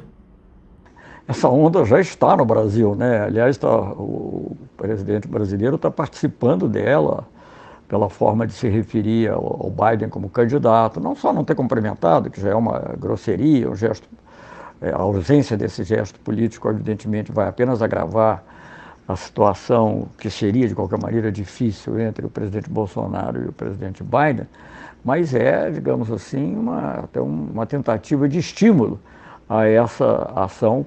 Muito poucos no mundo estão fazendo isso, inclusive os que não cumprimentaram, mas se afastam dessa ideia de estar repudiando o Biden, né? E diferentemente do que aconteceu aqui, inclusive durante a campanha. Então, eu acho que sim, eu acho que isso é um risco que a gente vai correr. E eu sempre digo que os Estados Unidos continuam sendo o país mais influente do mundo. Podemos ver uma ou outra, ver problemas na democracia americana, mas o fato é que é considerada e vista como uma grande democracia, não só aqui, na Europa também, se desgastou muito com o governo Trump, mas continua sendo vendo. Então, o exemplo de lá é muito importante. Então, a maneira como as instituições lá reagirem e como as coisas se definirem, certamente terá um impacto aqui. Eu espero que a reação seja correta e que o impacto seja positivo. Agora, a divisão na sociedade é de fato muito grande, e esse é um problema civilizatório, uma questão de saber, digamos, se você quer uma sociedade mais solidária, em que as pessoas mesmo que preserve as iniciativas privadas e a economia baseada no mercado, no caso deles principalmente, mas se isso vai ser acompanhado de atendimento às necessidades públicas em áreas como saúde, meio ambiente. Essa é uma decisão que terá impacto no mundo inteiro, a decisão norte-americana agora. E como você tem visto a atuação do governo de Jair Bolsonaro diante desse quadro nos Estados Unidos, Celso? Até agora o presidente não reconheceu a vitória de Joe Biden, deixando claro seu alinhamento ao Donald Trump. Olha, eu acho que de certa maneira eu já respondi essa pergunta. É uma coisa também inexplicável, porque o Brasil é um Estado soberano, tem que lida com outros Estados soberanos. Nós não vivemos numa monarquia dinástica em que as ligações pessoais entre as famílias têm que predominar sobre as relações de Estado. Isso é uma coisa absurda. Agora, acho que também a reação interna aqui no Brasil é pequena isso. Eu digo reação no Congresso, reação até de questionamento que teria que haver. Isso é uma coisa muito grave quando um presidente brasileiro diz que é leal a um presidente e ao mesmo tempo candidato de um outro país. Isso é uma coisa que não faz parte da diplomacia. Cada um pode ter suas simpatias, mas veja bem, o presidente Lula, obviamente que ele teria simpatia pelos candidatos mais à esquerda na Colômbia, mas quando o Uribe lá conseguiu a eleição do seu sucessor, que foi o Santos, o Lula foi lá, não só cumprimentou, ele foi lá cumprimentar o Santos, que na época era visto até como mais linha dura, depois até ele teve uma evolução diferente. Mas é assim que a gente age. O Lula sempre cumprimentou o Bush, sempre cumprimentou Sarkozy, quem quer que fosse, independentemente de preferir um ou outro. Diz aqui pra gente, por favor, Celso, como era a sua relação com os Estados Unidos, na época em que você era chanceler, especialmente no período de transição presidencial. Você era ministro das Relações Exteriores em 2 eleições estadunidenses, em 2004 com a reeleição de George W. Bush e em 2008 que teve a chegada de Barack Obama ao poder. Como o governo brasileiro se comportava naquela época? O governo brasileiro se comportava como um governo civilizado tem que se comportar, cumprimentando o ganhador. Aliás, devo dizer o seguinte, independentemente das simpatias que a gente tinha pelo Barack Obama, sobretudo pelo que ele representava, né? Eu sempre comentava que, na realidade, quem merecia o Prêmio Nobel da Paz era o povo americano por ter eleito um presidente negro. Mas o Brasil teve uma relação pragmática, discordando do Bush em várias coisas, discordamos, sobretudo, da invasão do Iraque, mas discordávamos da tentativa de golpe que tinha ocorrido antes na Venezuela, apoiada pelo americano, mas depois tivemos até cooperação e o Colin Powell e a Condoleezza Rice tinham muito boas relações comigo e, obviamente, o Bush e o Lula também. O Lula teve conversas longas em Camp David com o presidente Bush, cobrindo todos os temas das relações, não só nossas, mas do sistema internacional, Oriente Médio, Cuba, as coisas mais variadas.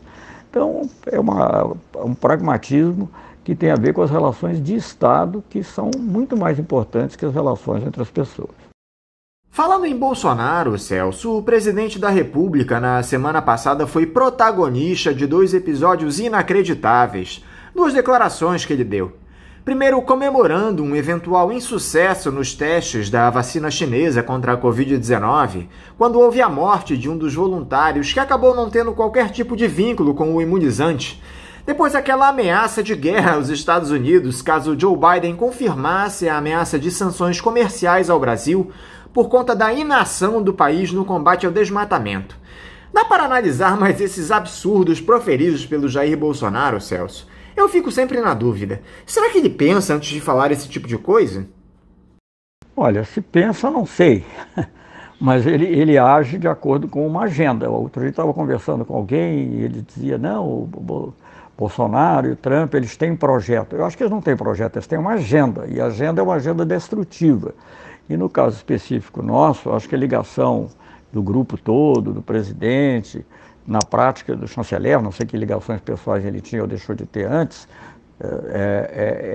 com a extrema-direita norte-americana. Quer dizer, as reações aqui do presidente Bolsonaro não são as reações da direita norte-americana, da direita normal, do que foi o Bush, por exemplo. É uma reação da extrema-direita, que acha que tudo é uma conspiração do Partido Comunista Chinês e que é preciso fazer, e isso se espelha nessa loucura em relação à vacina. Agora estão dizendo até que o suicídio pode ter sido um efeito colateral da vacina, veja só. para chegar ao píncaros do absurdo. E também a ideia de declarar guerra realmente é tão ridícula, né, que não dá nem para... Mas é um ridículo perigoso, porque nos desacredita. E essas coisas todas têm uma imensa repercussão na mídia mundial. Aí você não mencionou um aspecto, mas que teve muita repercussão, foi também dele dizer que os brasileiros têm que deixar de ser maricas, né? Sissy, foi traduzido em inglês. Isso, além do preconceito contra LGBT, etc., é um primarismo fora do comum. Celso, tivemos ontem eleições municipais aqui no Brasil em um cenário um pouco diferente do que tínhamos em 2016, por exemplo. Essas candidaturas de extrema-direita parece que perderam força no cenário político. Os eleitores apontam para a escolha de representantes acostumados com a administração pública. Os outsiders foram deixados um pouco de lado nesse pleito. Você acha que isso pode ser indício de uma mudança que vai culminar com a derrocada do bolsonarismo em 2022, Celso? Olha, eu sempre disse que o bolsonarismo não resistiria a uma normalização do mundo. Estava me referindo antes mais à pandemia, né? Que a pandemia encobre muita coisa, apesar dos absurdos cometidos aqui, mas as atenções foram desviadas, obviamente, para esse tema. Aqui, não da maneira que deviam, mas de qualquer maneira esse era o tema principal para o mundo inteiro.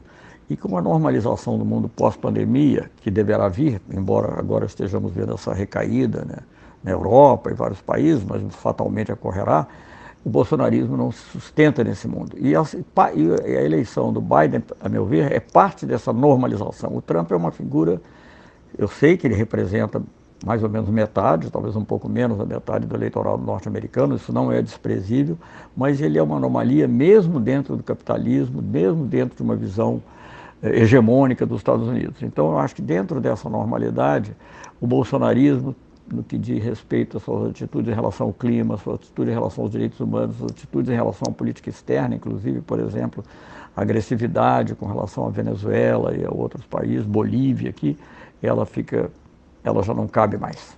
Então, acho que sim, terá um impacto aqui e certamente deverá ter um impacto também em 2022. Aí eu só posso, a essa altura, manifestar uma esperança. E como é que a esquerda deve agir, Celso, para conquistar espaço em um cenário como esse? Muito se falou em um encontro entre o Lula e o Ciro Gomes pouco mais de um mês atrás em São Paulo.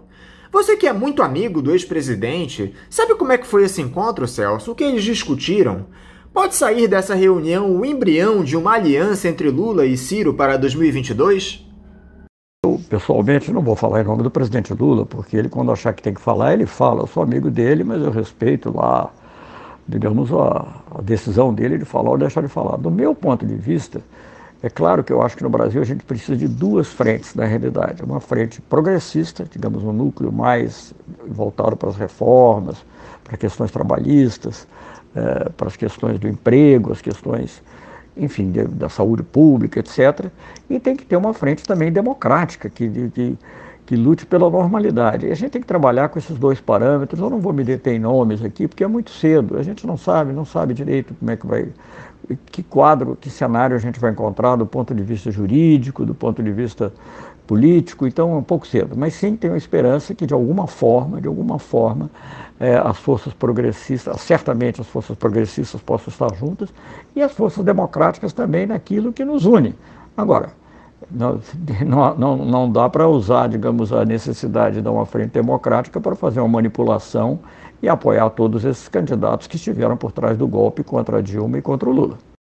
Celso Amorim, mais uma vez, muitíssimo obrigado por esse diálogo conosco aqui no Faixa Livre. Eu quero desejar uma ótima semana de trabalho para você e um forte abraço.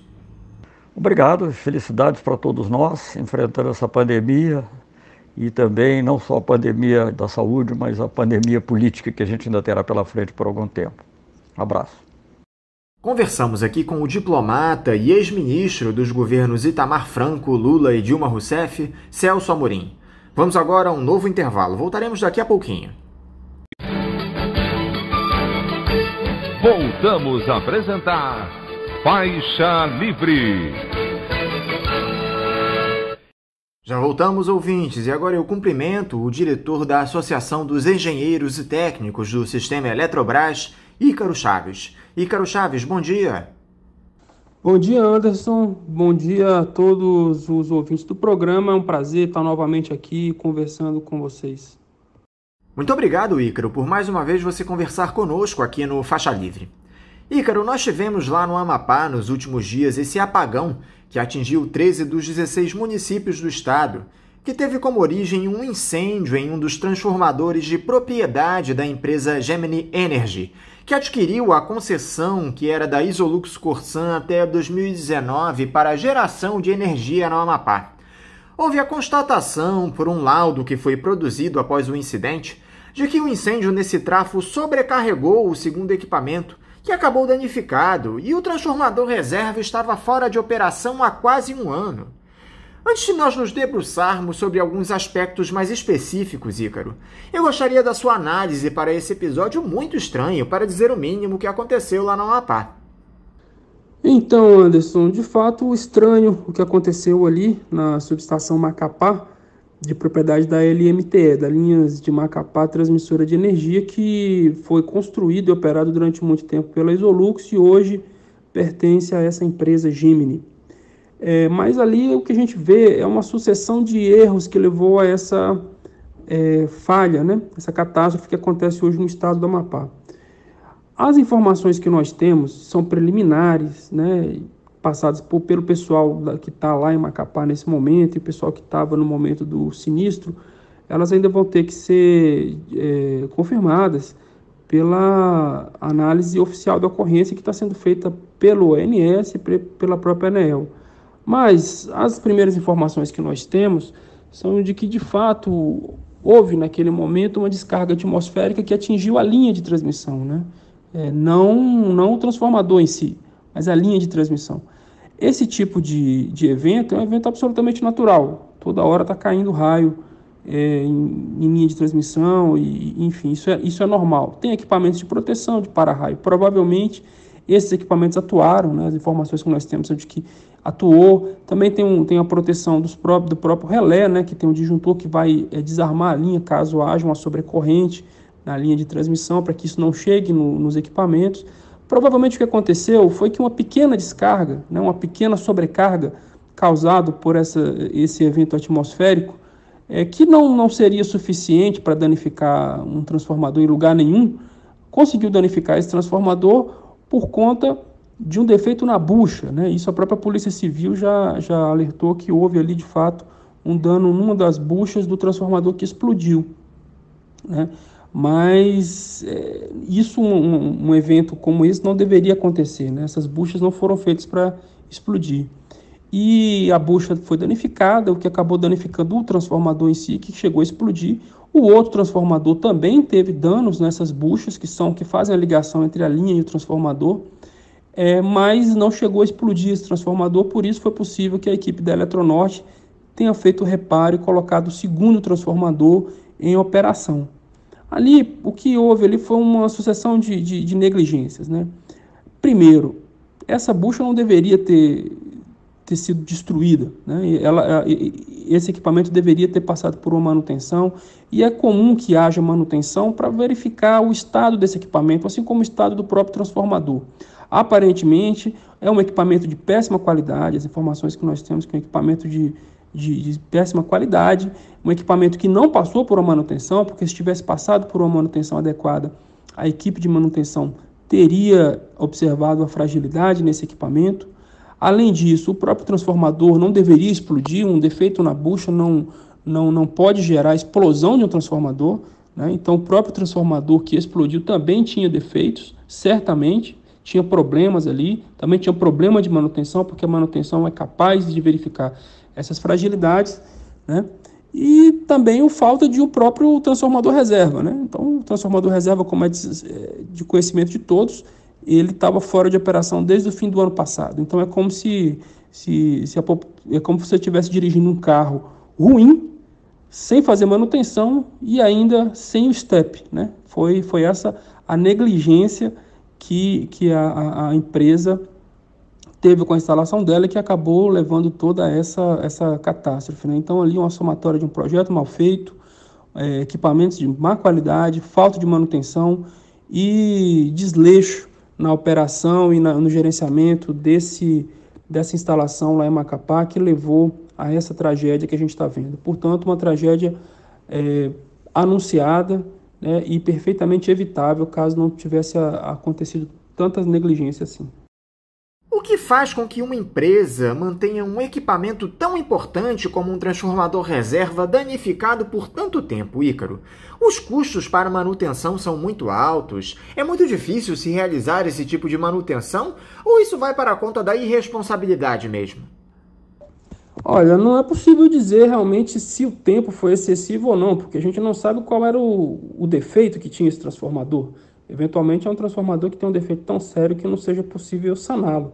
Mas, de qualquer forma, a gente já tem informações de que aquela instalação deveria ter não 3 transformadores, mas 4.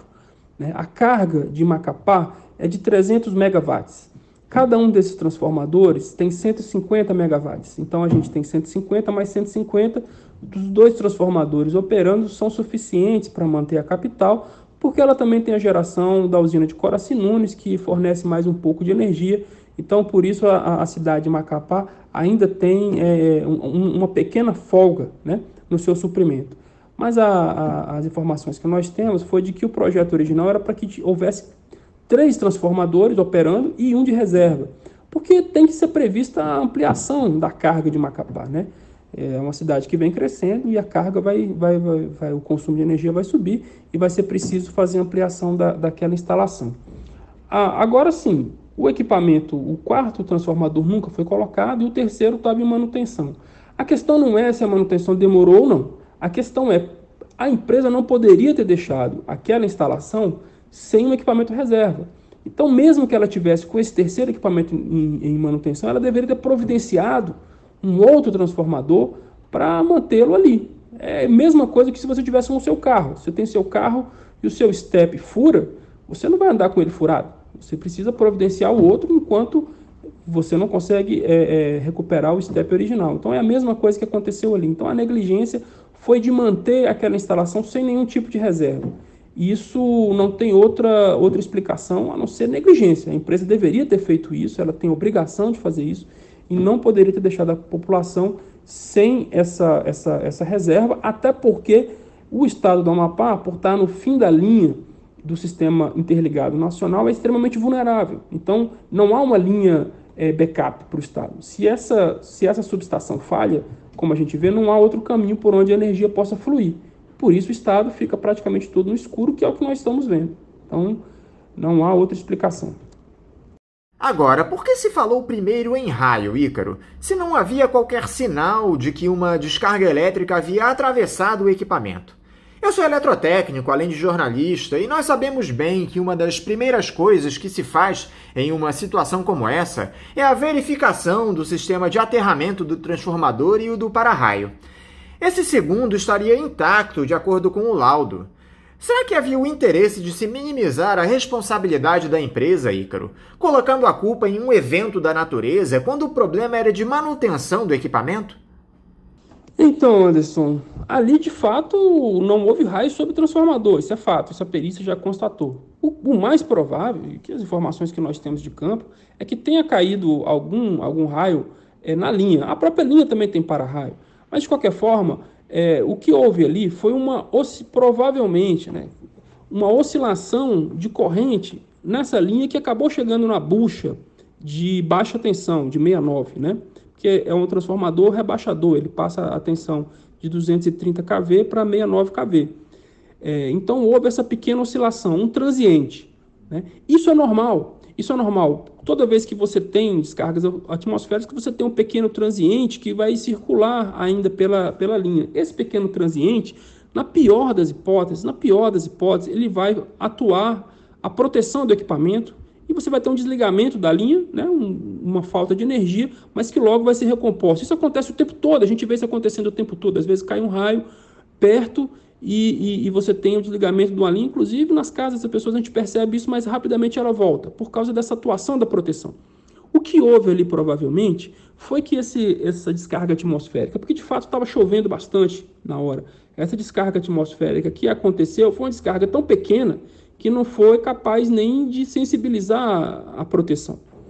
mas foi o suficiente para causar um pequeno transiente na bucha, né? Chegou até a bucha através da linha, e essa bucha, esse que é um equipamento que precisa de ser monitorado o tempo todo, com problemas de fabricação, né? Um equipamento de baixa qualidade, e certamente sem a manutenção, essas buchas vieram a não suportar e a romper. Esse rompimento da bucha é um evento problemático, um evento sério, mas para piorar a situação, no caso do primeiro transformador, chegou a explodir o transformador. Então você tem uma cadeia de erros, né?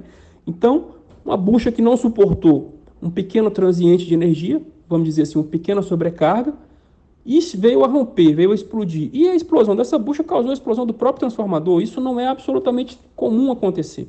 Porque se cada raio que caísse na linha fosse suficiente, cada transiente, cada pequena oscilação de corrente fosse suficiente para explodir um transformador, a gente teria transformadores explodindo o tempo todo por aí. Isso não acontece. Então, de fato, havia falha no equipamento, havia defeitos no equipamento. Defeitos de fabricação, provavelmente, e defeitos de manutenção também, certamente.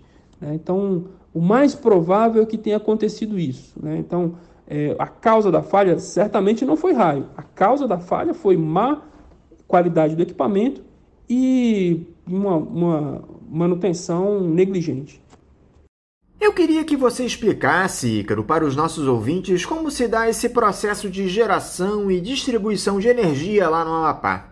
Qual é a função desse transformador de potência dentro da subestação? Onde é gerada essa energia? Como se dá a alimentação para todas essas cidades do estado? Então, o estado do Amapá, ele era eletricamente isolado do Brasil até por volta de 2014, 2015, quando entrou em operação essa linha. Vamos lembrar que o estado do Amapá está do outro lado do Rio Amazonas e não há, inclusive, ligação por terra do Amapá com o restante do Brasil. Anteriormente a essa interligação, já havia a usina de Coaraci Nunes, que tem 78 megawatts de potência, que é operado pela Eletronorte.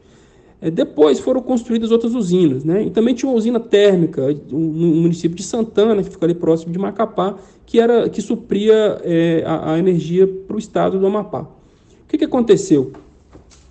Foram exploradas outras hidrelétricas ali, então foram construídas mais 3 hidrelétricas no estado. A hidrelétrica no mesmo rio, no rio Araguari, a hidrelétrica de Ferreira Gomes e a hidrelétrica Cachoeira Caldeirão, que ficam no rio Araguari, e a hidrelétrica do Jari, que fica ali no rio Jari, no sul do estado. Então, o que acontece? Essas hidrelétricas, quando entraram, são hidrelétricas que produzem uma quantidade razoável de energia e era necessário escoar essa energia para o restante do Brasil. Então, por isso foi construída essa linha. Com a construção dessa linha, para escoar a energia das hidrelétricas para o restante do país, o estado do Amapá deixou de ser um estado deficitário e passou a ser um estado que exporta energia. Inclusive hoje, o estado está exportando energia, porque a parte da linha que escoa essa energia, ela está intacta, ela está funcionando. Então o estado, apesar de não ter energia, está exportando energia para o restante do país. E a única usina que abastece a capital, Macapá, Santana e a maioria dos municípios é a usina de Coaraci Nunes. Essa não parou de produzir energia e hoje está ajudando a manter o sistema elétrico, mesmo que de forma precária, no estado do Amapá, depois do incidente lá na subestação. Então, o que acontece? O estado do Amapá, ele tem uma linha que liga ao restante do país, mas as hidrelétricas que funcionam lá, a maioria delas, 3 das 4 hidrelétricas, não produzem energia para o Amapá, produzem energia para o restante do país. Isso é algo que tem que ser revisto. Hoje, inclusive, elas estão exportando. É assim que funciona o sistema elétrico do Amapá, e com essas hidrelétricas entrando em operação, essas 3 hidrelétricas entrando em operação, a ANEEL resolveu que não era mais necessário manter a usina termoelétrica de Santana funcionando. Talvez, se essa usina termoelétrica estivesse funcionando, o estado não estivesse passando por isso. Ela poderia ter ficado, pelo menos, de retaguarda, uma usina de backup, haja visto que o estado está no fim do sistema interligado nacional, o que o torna intrinsecamente mais vulnerável. E por que não se tinha um plano de emergência para o caso de uma ocorrência como essa, Ícaro? Não há possibilidade de se criar um backup para essa rede que promova a alimentação de energia elétrica nas cidades atendidas por essa subestação? É comum você ter quase um estado inteiro dependente de uma subestação? Olha só, de fato, como eu disse anteriormente, o estado do Amapá ele é intrinsecamente mais vulnerável, assim como, por exemplo, o estado do Acre também, né? São estados que estão no fim da linha. Então, ali, numa situação dessa, você sempre tem uma vulnerabilidade maior, porque só tem uma linha, se essa linha falhar, você tem uma situação de falta de alternativa. É diferente, por exemplo, se uma linha que chega a São Paulo ou que chega a Brasília, se houver uma falha numa linha dessa, você tem outras linhas que vão servir de caminho para a energia elétrica. Então, é possível o restabelecimento do sistema com uma certa velocidade. No caso do Amapá, não, né? Faltou uma linha, faltou tudo. É como se você tivesse uma estrada só para chegar numa cidade. Se a estrada fica interrompida, você não chega. Então é o que acontece lá. Então, essa é uma vulnerabilidade intrínseca. E, diante disso, a linha que tem essa responsabilidade toda, ela deveria ter uma segurança ainda maior, né? De fato, é uma linha que é um circuito duplo, né? Então, é um circuito duplo de 230 kV que chega até ali. Isso já dá alguma segurança, porque se tiver a queda de uma torre que leve à queda da linha, você tem outra torre de retaguarda. Isso já é uma certa segurança, mas não adianta nada ter uma linha de retaguarda e não ter um transformador de retaguarda. Então, de fato, foi o que aconteceu. Então, vamos lembrar aqui a sucessão de falhas, né? Equipamento ruim, no caso a bucha, equipamento ruim também, no caso o próprio transformador, equipamento com falta de manutenção, porque mesmo que fossem ruins esses equipamentos, uma manutenção poderia ter verificado isso e poderia ter corrigido isso, inclusive com a eventual substituição desses equipamentos. Uma situação de falta de backup, falta de equipamento de contingência e o que é pior, falta de equipe, né? Então a situação foi tão grave e que quando houve a falha, foi necessário recorrer à Eletronorte, porque quando o Ministério das Minas e Energia tomou conhecimento do ocorrido, a primeira coisa que ele diz é o seguinte: olha, então LMTE, acione sua equipe para recompor o sistema. O que a LMTE diz? Não temos equipe. E não é só equipe, Anderson, na verdade é equipe e equipamento, porque para você atuar ali, você tem que ter uma série de equipamentos de ensaios, uma série de equipamentos de teste, de ferramentas, de guindastes. Você tem que ter ali equipamento de filtragem de óleo para você poder colocar o transformador em operação. Então, é uma série de equipamentos de manutenção e uma equipe especializada para isso, coisa que essa empresa não tinha, né? E foi necessário recorrer à Eletronorte. E a Eletronorte também não tem isso num lugar só. A Eletronorte, por ser uma empresa grande que atua em vários estados, ela tem equipamentos e equipes especializadas espalhadas pelo país. E o que ela fez? Mobilizou rapidamente essas equipes e esses equipamentos e conseguiu intervir ali. Então, de fato, faltou a LMTE essa equipe. Agora, é algo que, na minha opinião, é até difícil se conseguir, tendo em vista o fato de que o que tem acontecido no setor elétrico brasileiro hoje é uma fragmentação muito grande, né?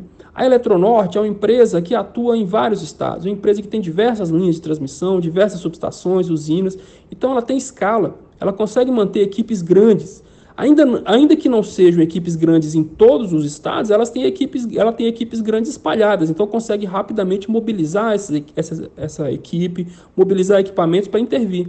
Agora, a Isolux ou a Gemini, que seja, como é que ela vai fazer isso? Ela tem uma linha apenas. Então, para ela mobilizar uma equipe dessa é impossível, porque ela não tem essa equipe espalhada. Então, esse modelo de fragmentação que acontece no sistema elétrico brasileiro é um modelo perigoso, é um modelo que tem esse risco. E isso precisa ser revisto.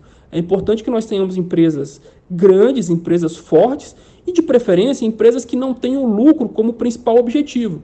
Porque ali o cálculo que a Isolux e hoje a Gemini fizeram é o seguinte: olha, preciso aumentar minha margem de lucro. Para aumentar a margem de lucro, diminuir custos. Diminuir custos comprando equipamentos ruins, diminuir custos mantendo uma equipe absurdamente enxuta, uma equipe que não tem condições de atuar em caso de contingência. Então, aliás, aparentemente não conseguiu atuar nem nas manutenções de rotina. Então, isso é consequência de um modelo de expansão do setor elétrico brasileiro que visa a privatização, a fragmentação e que leva à precarização do serviço, da qualidade enfim, e aumentando os riscos para falhas catastróficas como essa que a gente está vendo lá no Amapá. Você acha que o governo federal agiu da melhor maneira nesse episódio, Ícaro? Houve alguma falha do Estado, talvez na fiscalização dos equipamentos dessa empresa? Dá para dividir essa culpa com a gestão Bolsonaro? Olha, teve fatos positivos e fatos negativos na atuação do governo.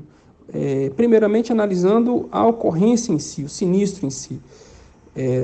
Na minha opinião, foi acertada e rápida a decisão do governo federal de acionar a Eletronorte. Então, rapidamente, quando eles perceberam que a empresa concessionária, a empresa privada, Isolux, né, ou no caso a Gemini, não tinha condições de lidar com isso, rapidamente mobilizou-se a Eletronorte. Então, o governo falou, quem tem condições de fazer isso? E o pessoal falou, Eletronorte, ponto. Se esse sinistro tivesse acontecido no sul do país, eles teriam acionado a Eletrosul. Se fosse no Nordeste, teriam acionado a Chesf e assim por diante. Mas quem está ali perto é a Eletronorte, então eles acionaram a Eletronorte, né? E a Eletronorte, inclusive, atua lá no Amapá também, em outra instalação, que é a usina de Coraci Nunes, e em outros estados da região norte. Então foi correto, né? Acho que faltou ali, no caso do governo federal, especificamente do presidente Bolsonaro, uma atuação política mais acertada, né? Porque uma ocorrência como essa, uma catástrofe como essa, o mínimo que o presidente da República deveria ter feito era ido pessoalmente lá. É natural que em catástrofes os chefes de Estado vão ao local da catástrofe, vistoriar, inclusive dar uma força, inclusive moral para a população. Não é fácil ficar sem energia esse tempo todo, não é fácil o que está acontecendo ali. Então, certamente o governo Bolsonaro falhou nesse sentido, certamente ele deveria ter demonstrado um pouco, ao menos, de solidariedade com a população da Amapá, né? E ter ido lá pessoalmente. Isso é o que se espera de um chefe da nação. Agora, houve falta de fiscalização? Certamente houve. Claro que houve. Aliás, a fiscalização do setor elétrico brasileiro ela é muito ruim, né? A ANEEL ela não tem equipe para fazer fiscalização. Mas, mais do que falta de fiscalização, o que há ali é falta de compromisso da empresa. Eu acho que a gente está evidente, a ANEEL já sabia que a empresa estava com esse transformador reserva fora de operação, ela poderia ter tomado providências com relação a isso, e isso tudo de fato ocorreu.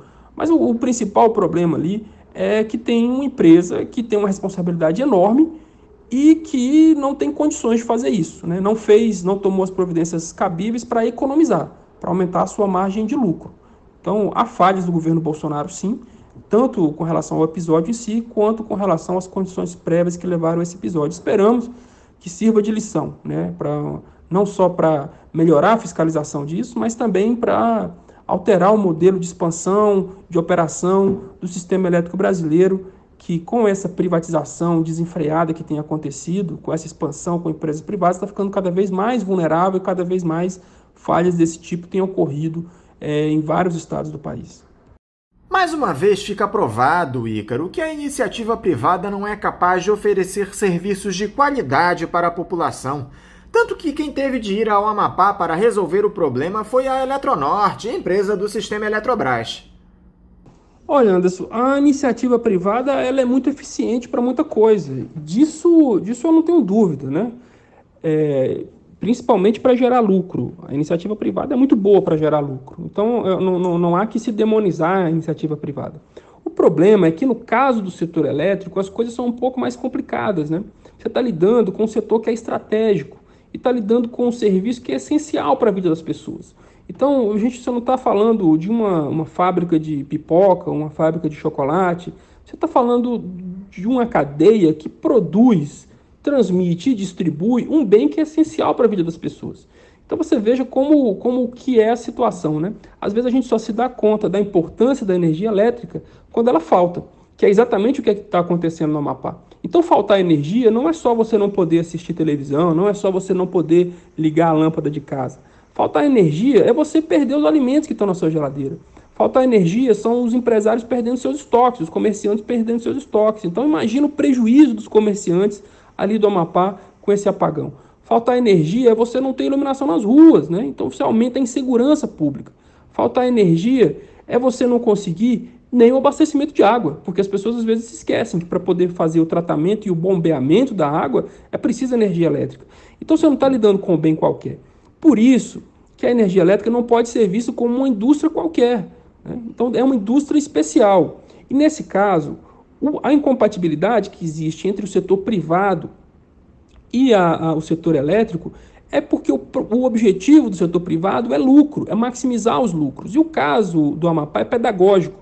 Então a empresa, para maximizar a sua margem de lucro, já que a receita que ela ofere dessa linha é uma receita fixa, é a receita anual permitida, que está na casa aí dos 85, 90 milhões de reais por ano que ela recebe por operar e manter aquela linha, essa receita fixa aumenta de acordo com a inflação. Então, como que ela pode fazer para aumentar os ganhos dela? Reduzir custos, né? E essa questão de reduzir custos, o que para muitos setores é algo ótimo, você reduzir custos na produção de determinado produto, no setor elétrico é extremamente perigoso, porque o setor elétrico ele vende confiabilidade. Então, às vezes, você reduz custos e acha que está tudo bem. Olha aqui, eu cortei a equipe em 50%, a equipe de manutenção. Que beleza, vou ter uma economia. Então, isso para os acionistas é música para os ouvidos dele. Olha, aumentei minha margem de lucro porque reduzi a equipe em 50%. Aumentei minha margem de lucro porque eu comprei um equipamento que é muito mais barato do que um equipamento top de linha. Aumentei minha margem de lucro porque, ao invés de fazer manutenção anual, eu faço manutenção de 2 em 2 anos. Então, só que o problema é que aí você acaba comprometendo a confiabilidade. E alguns setores, isso é muito importante. O que a gente viu acontecendo na tragédia de Brumadinho é a mesma coisa. A Vale, para aumentar a sua margem de lucro, reduziu custos na segurança das barragens. Assim como a LMTE reduziu custos na segurança dos seus equipamentos. Então, esse é o grande problema. O setor elétrico ele não pode ser orientado pelo lucro. Ele tem que ser orientado pela confiabilidade, ele tem que ser orientado pelo menor custo para o consumidor e também pelo interesse público, que, aliás, é o mais importante, né? Então, esse é o problema. Então, por isso que, na minha opinião, a participação do setor privado no setor elétrico ela é bem-vinda, mas de forma marginal, de forma complementar, não de forma a ter ativos estratégicos, como é o caso daquela linha. Não tinha outra. Então, você deixar tudo isso numa empresa privada, confiando que apenas a fiscalização vai dar conta de garantir a qualidade, a confiabilidade do sistema, é muito arriscado.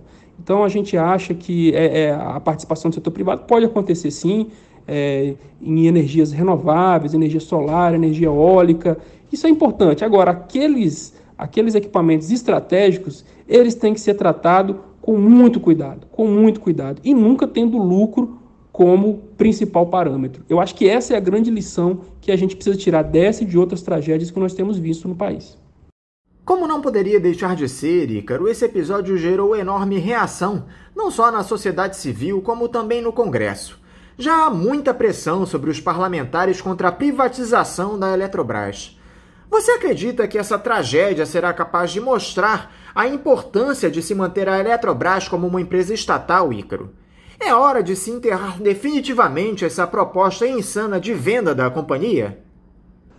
Eu acho que é o mínimo, né, Anderson? O mínimo que a gente pode esperar é que esse projeto da privatização da Eletrobras seja definitivamente enterrado, né? Do governo federal não dá para esperar muito bom senso, né? Tanto é que está aí Paulo Guedes e o próprio ministro das Minas e Energia falando que não tem nada a ver com privatização com isso, né? Como se os brasileiros fossem todos idiotas. Agora, dos parlamentares a gente espera, né? A gente espera que tenha esse bom senso. Então você veja que ali no Amapá há um consenso. Eles não só querem que se esqueça essa história de privatizar a Eletrobras, mas eles querem que a Eletronorte assuma essa linha, que, aliás, é o que tem que acontecer urgentemente. A Eletronorte precisa assumir essa linha e fazer uma auditoria total nesses equipamentos, né, e corrigir todas as falhas que certamente tem ali, que não é só essa falha que aconteceu lá. Agora, imagina se a Eletrobras e a Eletronorte tivessem sido privatizadas já. Quem iria estar, nesse momento, socorrendo a população do Amapá? Porque não foi nenhuma empresa privada para socorrer a população do Amapá. Quem foi a Eletronorte. Se tivesse sido privatizada, certamente não teria acontecido isso. E mais, imaginem os empreendimentos mais estratégicos do país na mão de uma Gemini da vida. Porque é isso, a privatização da Eletrobras ela vai ser feita para fundos de investimento. E o fundo que gera a Gemini é um fundo de investimento especialista, inclusive, em recuperar empresas quebradas. Essa é a especialidade deles. Então é um fundo de gente aventureira. É gente que quer retorno de curto prazo. E o setor elétrico, é importante que fique claro, o setor elétrico não pode ser visto como um setor de retorno de curto prazo. O acionista ele não quer recuperar o dinheiro dele daqui a 30 anos, ele quer recuperar o dinheiro dele amanhã. É isso que a gente tem visto no mundo inteiro, no setor financeiro, no setor na Bolsa de Valores e tudo mais. E o setor elétrico não pode ter isso como parâmetro. O setor elétrico tem que ser um setor muito conservador. No setor elétrico, o lucro, e aliás, a Eletrobras é uma empresa extremamente lucrativa, diga-se de passagem, mas o lucro não é o principal. Para a iniciativa privada, o lucro é o principal. Para o setor elétrico, não é o principal. O principal é a confiabilidade e a modicidade tarifária. Essas são as coisas mais importantes para o setor elétrico. Então eu espero que definitivamente essa proposta da privatização da Eletrobras seja enterrada. Ela tem que ser enterrada. E que seja feita uma revisão de todo o setor elétrico brasileiro, porque essa fragmentação que vem acontecendo, essa mercantilização que vem acontecendo no setor elétrico brasileiro é muito perigosa. E o caso do Amapá não é o único. A gente tem visto em outros estados situações muito graves acontecendo, como por exemplo no estado de Goiás, onde houve a privatização da companhia distribuidora, comprada pela Celg, que aliás era a Celg, foi comprada pela Enel, que é uma empresa italiana, e que na mesma filosofia de cortar custos, de demitir, de terceirizar os serviços, de evitar fazer investimentos em manutenção, a mesma filosofia tem levado cidades a ficarem dias sem energia elétrica também. Então, em vários lugares do país, nós estamos vivendo esse drama. Eu espero que as pessoas percebam, o setor elétrico é um setor estratégico e não pode ser colocado nas mãos de aventureiros que só visam o lucro de curto prazo. Eu acho que essas são as lições que nós temos que tirar dessa tragédia toda. Ícaro, eu quero mais uma vez te agradecer por essa entrevista aqui ao Faixa Livre, te desejar uma ótima semana de trabalho e deixar aqui o meu abraço. Valeu, Anderson. Obrigado mais uma vez pela oportunidade de estar conversando contigo e com o público da Faixa Livre sobre esse tema que é tão importante e que toda essa situação difícil que os nossos irmãos lá do Amapá estão passando sirvam, pelo menos, para que a gente reveja algumas políticas públicas que estão sendo implementadas de forma bastante equivocada nesse país. Muito obrigado. Até a próxima. Conversamos aqui com o diretor da Associação dos Engenheiros e Técnicos do Sistema Eletrobras, Ícaro Chaves. E vamos encerrando a edição de hoje do Faixa Livre, convidando todos vocês para amanhã, a partir das 8 horas, estarem aqui na Rádio Bandeirantes 1360 AM para mais uma edição do Faixa Livre. Um abraço a todos vocês e até amanhã!